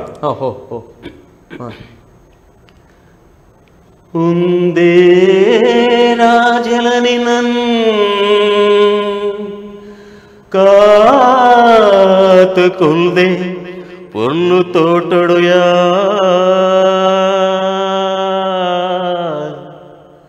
ಬೇಸರದಾಂತೆ ಬಲ್ಲಾವೋ ಕಮಲಮ್ಮ. ಎನ್ನ ರಾಣಿ ಬಲ್ಲ ಮೋಹಿನಿ ಪಾರು ಪಾರದು ಬೈದೇದೆ. ಎನ್ನ ರಾಣಿ ಬಲ್ಲ ಮೋಹಿನಿ ಪಾರು ಪಾರದು ಬೈದೇದೆ. ಜಡ್ಕ ಗಾಡಿ ಕಾತೊಂದುಂಡು ಬಲ್ಲೈ ಮದಿ ಮಲಾದುದೆ. ಜಡ್ಕ ಗಾಡಿ ಕಾತೊಂದುಂಡು ಬಲ್ಲೈ ಮದಿ ಮಲಾದುದೆ. ಮದಿಮಯಲ ಯಾಂತೂಲ ಮದಿಮಯಲ ಯಾಂತೂಲ. ಈ ಹಾಡನ್ನ ನನ್ನ ಗುರುಗಳು 50 ವರ್ಷ ಮೊದಲೇ ಅಂತ ಹೇಳ್ಬೋದು ಸರ್. ನನಗೂ ಕೂಡ ಗೊತ್ತಿರಲಿಲ್ಲ. ಮತ್ತೆ ಈ ಹಾಡನ್ನ ನನ್ನ ಗುರುಗಳು ನಂತರ ಈ ತುಳು ಹಾಡನ್ನ ನಾನು ಹಾಡಿದೀವಿ, ಮತ್ತೆ ಯಾರು ಹಾಡಿದ ನೆನಪು ನನಗೆ ಇಲ್ಲ, ಇರ್ಲಿಕ್ಕಿಲ್ಲ. ನನ್ನನ್ನು ನಾನು ಹೊಗಳುವುದಲ್ಲ, ಅಲ್ಲ ಈ ಹಾಡನ್ನ ಇದಂತ ಹೇಳಿದ್ರೆ ಒಂದು ಬಯ್ಯಮಲ್ಲಿಗೆ ನಾಟಕ. ಬಯ್ಯಮಲ್ಲಿ ನಾಟಕದಲ್ಲಿ ಒಂದು ಅಬ್ಬಾಸ್ ಅಂತ ಬ್ಯಾರಿಯರು, ಅವನಿಗೆ ಇದೇ ಹಾಡು ಬೇಕು. ಹೌದು, ಆತರ ಗಮ್ಮತ್ತು. ಹಾಡು ಒಳ್ಳೆ ಇದೆ, ಟ್ಯೂನ್ ಒಳ್ಳೆ ಇದೆ, ಒಳ್ಳೆ ಇದೆ, ಕೇಳಲಿಕ್ಕೆ ಖುಷಿ ಆಗ್ತದೆ. ಬರೋ ನಾಟಕ ಇನ್ನೂ ಈಗ ಒಂದು ಚಿತ್ರಕ್ಕೆ, ಫಿಲ್ಮಿಗೆ ಹೇಗೆ ಒಂದು ಮ್ಯೂಸಿಕ್ ಬಲ ನೀಡ್ತದೋ ಅದೇ ರೀತಿ ನಾಟಕ ಕೂಡ ಅದೇ ರೀತಿಯ. ಈ ರಂಗಭೂಮಿಯಲ್ಲಿ ಹಿಂದಿನ ಕಾಲದಲ್ಲಿ ಅವರೇ ಹಾಡ್ತಿದ್ರು ಸರ್, ಕಲಾವಿದರೇ ಹಾಡ್ತಿದ್ರು. ಈಗ ಅಣ್ಣ ರಾಜ್ಕುಮಾರ್ ಟೈಮಲ್ಲಿ ಅವರೇ ಹಾಡ್ತಿದ್ರು. ಹಾಗೆ ಹಾಡಿ ಹಾಡಿ ಹಾಡಿ ಹಾಡಿ ಅವರಿಗೆ ಚಿತ್ರರಂಗದಲ್ಲಿ ಹಾಡುವಂತ ಆಯ್ತು. ಯಾಕಂದ್ರೆ ಎಲ್ಲ ಕಲಾವಿದರು, ಹಿರಿಯ ಕಲಾವಿದರು ಎಲ್ಲರೂ ಅವರೇ ಹಾಡ್ತಿದ್ರು. ಅವ್ರಿಗೆ ಯಾರು ಗಾಯಕರಿಲ್ಲ, ಇನ್ಸ್ಟ್ರೂಮೆಂಟ್ನವರಿದ್ರು, ಅವ್ರಿಗೆ ಗಾಯಕರು ಯಾರು ಇರಲಿಲ್ಲ. ಆನಂತರ ಗಾಯಕರು ಬಂದರು. ಎಲ್ಲರೂ ಗಾಯಕರಾಗಲಿಕ್ಕೆ ಆಗೋದಿಲ್ಲ, ಅದರಿಂದ ಗಾಯಕರು ಬಂದರು. ಮತ್ತು ಹಿಂದಿನ ಕಾಲದಲ್ಲಿ ಸಂಸ್ಕೃತ ಶ್ಲೋಕಗಳೆಲ್ಲ ಬಾಯಿಪಾಠ ಹಾಡ್ತಿದ್ರು, ರಾಜರ ಪಾತ್ರ ಮಾಡಿ ಬಂದಾಗ. ಅಲ್ಲ ಸರ್, ನಿಜವಾಗಿ ರಂಗಭೂಮಿ ಅಂದರೆ ಬಹಳ ಖುಷಿ ಆಗ್ತದೆ. ಅಲ್ಲಿ ಕಲೀಲಿಕ್ಕೆ ಬಹಳಷ್ಟು ಇದೆ. ಯಕ್ಷಗಾನ ಅದರಲ್ಲೂ ಕೂಡ ಬಹಳಷ್ಟು ಕಲೀಲಿಕ್ಕಿದೆ. ಅದೇ ರೀತಿ ಸರ್, ತಾವು ಈ ಕಾರ್ಯಕ್ರಮವನ್ನು ವೀಕ್ಷಿಸುವಂಥ ವೀಕ್ಷಕರಿಗೆ, ನಮ್ಮ ಈ ಕಲಾಂತರಂಗ ಕಾರ್ಯಕ್ರಮ ವೀಕ್ಷಿಸುವಂಥ ವೀಕ್ಷಕರಿಗೆ ಒಂದೆರಡು ಮಾತು ಹೇಳಬೇಕಂದ್ರೆ ಏನು ಹೇಳಲಿಕ್ಕೆ ಇಷ್ಟಪಡ್ತೀರಿ ಸರ್? ಅಂದರೆ ಈಗಿನ ಜನರೇಷನ್ ಅಂತ ಹೇಳ್ಬೋದು. ಈ ಸಂಗೀತ ಆಗಲಿ, ನಾಟಕ ಯಾವುದೇ ಒಂದು ಕಲೆ ಆಗಲಿ, ಇದನ್ನ ಈಗಿನ ಜನಾಂಗ ಅಂದ್ರೆ ಜನರೇಷನ್ ಅದನ್ನ ಮುಂದುವರಿಸಬೇಕು ಸರ್. ಹೌದು. ಅಂದ್ರೆ ಇದರಲ್ಲಿ ಒಂದು ಸಿಗುವಂತಹ ಸಂತೋಷ, ಆ ಆಸಕ್ತಿ ಬೇರೆ ಯಾವುದರಲ್ಲೂ ಇಲ್ಲ. ಆದರೆ ಈಗ ಏನಾಗಿದೆ ಅಂತ ಹೇಳಿದ್ರೆ ಈ ಮೊಬೈಲ್ ಬರಲಿಕ್ಕೆ ಹೋಗಿ ಈ ಕೆಲವರಿಗೆ ಸಂಗೀತದಲ್ಲಿ ಈ ಕಲೆಯಲ್ಲಿ ನಾನಾ ರೀತಿಯ ಕಲೆ ಇರ್ಬೋದು ಸರ್. ಕೆಲವರಿಗೆ ಆಟ ಇರ್ಬೋದು, ಕ್ರಿಕೆಟ್ ಆಗಲಿ ಏನು, ಕೆಲವರಿಗೆ ಸಂಗೀತ ಕ್ಷೇತ್ರ ಆಗಿರ್ಬೋದು, ಕೆಲವರಿಗೆ ಬೇರೆ ಕಲೆಯ ಬಗ್ಗೆ ಆಸಕ್ತಿ ಇರಬಹುದು. ಯಾವುದೊಂದು ಕಲೆ ಇದನ್ನ ಆದಷ್ಟು ಇನ್ನೂ ಹೆಚ್ಚುವರಿಸಬೇಕು. ಹೌದೌದು. ವಿನಾಕಾರಣವಾಗಿ ಆ ಸಮಯವನ್ನ ಹಾಳು ಮಾಡುವಂಥದ್ದು ಹೌದು ಇರಬಾರ್ದು. ಈ ಭಜನಾ ಕಾರ್ಯಕ್ರಮ ಇದನ್ನ ನಾವು ಆದಷ್ಟು ಭಕ್ತಿ ಪ್ರಧಾನ ಇದನ್ನು ಮುಂದುವರಿಸಬೇಕು. ಹೌದು, ಖಂಡಿತ. ಅಂದ್ರೆ ಎಲ್ಲರೂ ಸಮಯವನ್ನು ವೇಸ್ಟ್ ಮಾಡದೆ ಇರುವ ಸಮಯದಲ್ಲಿ ತೊಡಗಿಕೊಳ್ಳಬೇಕು. ಇದನ್ನ ನಾನು ತುಂಬಾ ಇಷ್ಟಪಡ್ತೇನೆ. ನನ್ನ ಅನಿಸಿಕೆ ಕೂಡ ಇದೆ, ಇನ್ನೊಬ್ಬರಿಗೂ ಹೇಳೋದು ಇದೇನಾ. ಖಂಡಿತ ಖಂಡಿತ. ಅದೇ ರೀತಿ ಒಳ್ಳೇದಾಗಲಿ ಸರ್. ಬಹಳ ಉತ್ತಮ ಅಂತ ಮಾತನಾಡಿದ್ರಿ. ಅದೇ ರೀತಿ ಸರ್, ತಮ್ಮ ವೇಳೆಯನ್ನು ಬಿಡುವು ಮಾಡಿಕೊಂಡು ಸ್ಟುಡಿಯೋಗೆ ಬಂದು ನಮ್ಮೊಂದಿಗೆ 1 ಗಂಟೆಗಳ ಕಾಲ ತಾವು ಮಾತಾಡ್ತೀರಿ. ತಮ್ಮ ಕಲಾ ಜೀವನದ ಪಯಣವನ್ನು ನಮಗೆ ಬಿಡಿಸಿಟ್ರಿ, ವಿಸ್ತಾರವಾಗಿ ತಿಳಿಸಿದಿರಿ. ಬಹಳಷ್ಟು ಕಷ್ಟಪಟ್ಟು ತಾವು ಈ ಕ್ಷೇತ್ರಕ್ಕೆ ಬಂದಿದ್ದೀರಿ. ಕಷ್ಟಪಟ್ಟು ಬಂದು ಬಹಳಷ್ಟು ಇಷ್ಟಪಟ್ಟು ಇಲ್ಲಿನ ಕೆಲಸಗಳನ್ನು ಮಾಡಿದಿರಿ. ಯಾವುದೇ ಪ್ರತಿಫಲ ಅಪೇಕ್ಷೆ ಇಲ್ಲದೆ ಹಲವಾರು ಕಡೆ ಹೋಗಿ ನಿಮ್ಮ ಒಂದು ಸಮಯವನ್ನು ಅವರಿಗಾಗಿ ವ್ಯಯಿಸಿದ್ದೀರಿ ಅಂದರೆ ತಪ್ಪಾಗಲಿಕ್ಕಿಲ್ಲ. ಅದರಿಂದ ನಿಮಗೆ ಬಹಳಷ್ಟು ಹೆಸರುಗಳು ಕೂಡ ಬಂದಿದೆ. ಅದೇ ರೀತಿ ಉತ್ತಮ ಕಲಾವಿದರಿಗೆ ಕೂಡ ಬಹಳಷ್ಟು ಅವರಿಗೆ ಸಹಕಾರ ಆಗಿದೆ. ಅದು ನಿಮ್ಮ ಫೋನ್ ಕಾಲರ್ ಮಾತಾಡಿದಾಗ ತಿಳಿಯಿತು. ಅದೇ ರೀತಿ ತಮಗೆ ಹೇಗೆ ಅನಿಸುತ್ತೆ ಸರ್ ಈ ಕಲಾಂತರಂಗ ಕಾರ್ಯಕ್ರಮ? ನಿಮ್ಮ ಆತ್ಮೀಯರೆಲ್ಲ ಮಾತಾಡೋದು, ನಿಮ್ಮೊಂದಿಗೆ ನಾವು ಮಾತಾಡುವಂಥ ಈ ಕಾರ್ಯಕ್ರಮದ ಬಗ್ಗೆ ಒಂದೆರಡು ಮಾತಾಡಬೇಕು, ಏನು ಹೇಳಲಿಕ್ಕೆ ಇಷ್ಟಪಡ್ತೀರಿ ಸರ್? ನನಗೆ ಇವತ್ತಿನ ದಿನ ನನಗೆ ಏನು ಹೇಳಬೇಕಂತ ಗೊತ್ತಾಗ್ತಿಲ್ಲ, ಅಷ್ಟೊಂದು ಸಂತೋಷವಾಗ್ತಾ ಉಂಟು ನನ್ನ ಈ ಪೀರಿಯಡ್. ಇಷ್ಟು ವರ್ಷ ನಾನು ಕಲಾ ಸೇವೆಯನ್ನು ಮಾಡಿರ್ಬೋದು, ಆದರೆ ಇವತ್ತಿನ ದಿನ ನನ್ನ ಆತ್ಮೀಯ, ನನ್ನ ವ್ಯಕ್ತಿಗಳು, ನನ್ನ ಮಿತ್ರರು ಹಾಗೂ ತಾವು ಇಲ್ಲಿ ಒಂದು ನಾನು ನನ್ನ ಅನಿಸಿಕೆಗಳನ್ನ ತಾವು ಕೇಳಿಸಿಕೊಂಡ್ರಿ. ಹೌದು, ನನಗೆ ಸಂತೋಷದಲ್ಲಿ ನನಗೆ ಏನು ಮಾತಾಡ್ಬೇಕಂತ ಗೊತ್ತಾಗ್ತಿಲ್ಲ. ಹಾಗೆ ಸರ್, ಆಗಲಿ ಸರ್. ಅಂದರೆ ಅದೊಂದು ಅಂದರೆ ಗುರುತಿಸಬೇಕೆ ಮುಖ್ಯ. ಖಂಡಿತ ನಿಮ್ಮ ಸಾಧನೆ ಬಹಳಷ್ಟು ವರ್ಷಗಳ ಸಾಧನೆ ಇದೆ. ಆ ಸಾಧನೆಯನ್ನು ಗುರುತಿಸಿ ನಿಮಗೆ ಚಾನಲ್ನಿಂದ ಒಂದು ಸಂದರ್ಶನವನ್ನು ಮಾಡಿ ಅಂದರೆ ಎಲ್ಲರಿಗೂ ತಿಳಿಬೇಕು ಸರ್. ಒಂದು ಯಾಕಂದರೆ ಯಾವತ್ತೂ ಒಂದು ಕಲಾವಿದ ಎಲ್ಲರಿಗೂ ಗೊತ್ತಾಗಬೇಕು ಇವನು ಇಷ್ಟು ಸಾಧನೆ ಮಾಡಿದ್ದಾರೆ, ಏನು ಮಾಡಿದ್ದಾರೆ ಅನ್ನೋದನ್ನು. ಆ ನಿಟ್ಟಿನಲ್ಲಿ ಕಲಾಂತರಂಗ ಕಾರ್ಯಕ್ರಮ, ಅದೇ ರೀತಿ ಕಲಾವಿದನ ಅಂತರಂಗದ ನೋವು ನಲಿವು ಎಲ್ಲವೂ ಜನರಿಗೆ ತಿಳಿಬೇಕು. ತಿಳಿದಾಗ ಹೊಸ ಕಲಾವಿದರಿಗೆ ಅದೇ ಒಂದು ಮಾರ್ಗದರ್ಶನ ಆಗ್ತದೆ. ಹೀಗಾದರೆ ಹೀಗಾಗ್ತದೆ ಎನ್ನುವಂಥ ಎಷ್ಟು ಕಷ್ಟಪಟ್ಟಿದ್ದಾರೆ ಅವರೆಲ್ಲ ಅಂತ ಅನಿಸ್ತದೆ. ಹಿಂದಿನ ಕಾಲದವರು ಭಾಳಷ್ಟು ಕಷ್ಟಪಟ್ಟಿದ್ದಾರೆ ಸರ್ ಈ ಕ್ಷೇತ್ರದ ನಿಲ್ಲಲಿಕ್ಕೆ. ಈಗಿನ ಕಾಲದಲ್ಲಿ ಎಲ್ಲ ಮಾಧ್ಯಮಗಳು ಬಂದು ಒಂದು ದಿನದಲ್ಲಿ ಸ್ಟಾರ್ ಆಗುವಂಥವ್ರಿದ್ದಾರೆ ಈಗಿನ ಕಾಲದ. ಹಿಂದಿನ ಕಾಲದ ಹಾಗಲ್ಲ, ಒಂದು 20 ವರ್ಷ ಆದರೂ ಅವರು ಸ್ಟಾರ್ ಆಗೋದು ಭಾಳ ಕಷ್ಟವೇ. ಅಷ್ಟು ಸಾಧನೆ ಮಾಡಬೇಕಿತ್ತು ಹಗಲು ರಾತ್ರಿ. ಆದ್ದರಿಂದ ನಿಮ್ಮ ಒಂದು ಸಂದರ್ಶನ ಬಹಳ ಖುಷಿ ಆಯಿತು. ಅದೇ ರೀತಿ ನಿಮ್ಮ ಅಂತರಂಗದ ಮಾತನ್ನು ನೀವು ನಮ್ಮೊಂದಿಗೆ ಹಂಚಿಕೊಂಡಿರಿ, ಬಹಳ ಖುಷಿ ಆಯಿತು ಸರ್. ನಿಮಗೆ ನಮ್ಮ ಚಾನಲ್ ಪರವಾಗಿ ಪ್ರೀತಿಯ ಧನ್ಯವಾದಗಳು ಸರ್. ತಮಗೂ ಕೂಡ ಹಾಗೆ ಸರ್. ಉಡುಪಿ ಚಾನೆಲ್ ಇವತ್ತು ನನ್ನನ್ನು ತಾವುಗಳು ಕರೆಸಿದ್ದೀರಾ. ಇಲ್ಲಿ ನನ್ನ ಅನಿಸಿಕೆಗಳನ್ನು ತಮ್ಮಲ್ಲಿ ನಾನು ವ್ಯಕ್ತಪಡಿಸಿದ್ದೇನೆ. ನಾನು ಹೌದು, ತಮಗೂ ಹಾಗೂ ತಮ್ಮ ವೃಂದದ ಎಲ್ಲರಿಗೂ ಮತ್ತೊಮ್ಮೆ ನನ್ನ ಹೃತ್ಪೂರ್ವಕ ವಂದನೆಗಳನ್ನು ಸಲ್ಲಿಸುತ್ತೇನೆ. ಆಯ್ತು ಸರ್, ಧನ್ಯವಾದಗಳು ಸರ್, ಧನ್ಯವಾದಗಳು. ವೀಕ್ಷಕರೇ, ಇಂದು ನಮ್ಮೊಂದಿಗಿದ್ದವರು ನಮ್ಮ ಊರಿನವರು, ನಮ್ಮ ಜಿಲ್ಲೆಯ ಹೆಮ್ಮೆಯ ಕಲಾವಿದರು, ಹಿರಿಯ ಗಾಯಕರು, ನಾಟಕ ರಂಗದಲ್ಲಿ ಬಹಳಷ್ಟು ವರ್ಷಗಳ ಕಾಲ ಸೇವೆ ಸಲ್ಲಿಸಿದಂಥ ಕಲಾವಿದರು ಅವರೇ ಮಧುಕರ್ ಸನಿಲ್ ಉದ್ಯಾವರವರು. ಮುಂದಿನ ವಾರ ಇನ್ನೋರ್ವ ಅತಿಥಿಯೊಂದಿಗೆ ನಿಮ್ಮ ಭೇಟಿಯಾಗಲಿಕ್ಕಿದ್ದೇನೆ. ನೋಡ್ತಾ ಇರಿ ಕಲಾಂತರಂಗ ಕಾರ್ಯಕ್ರಮ. ನಮಸ್ಕಾರ.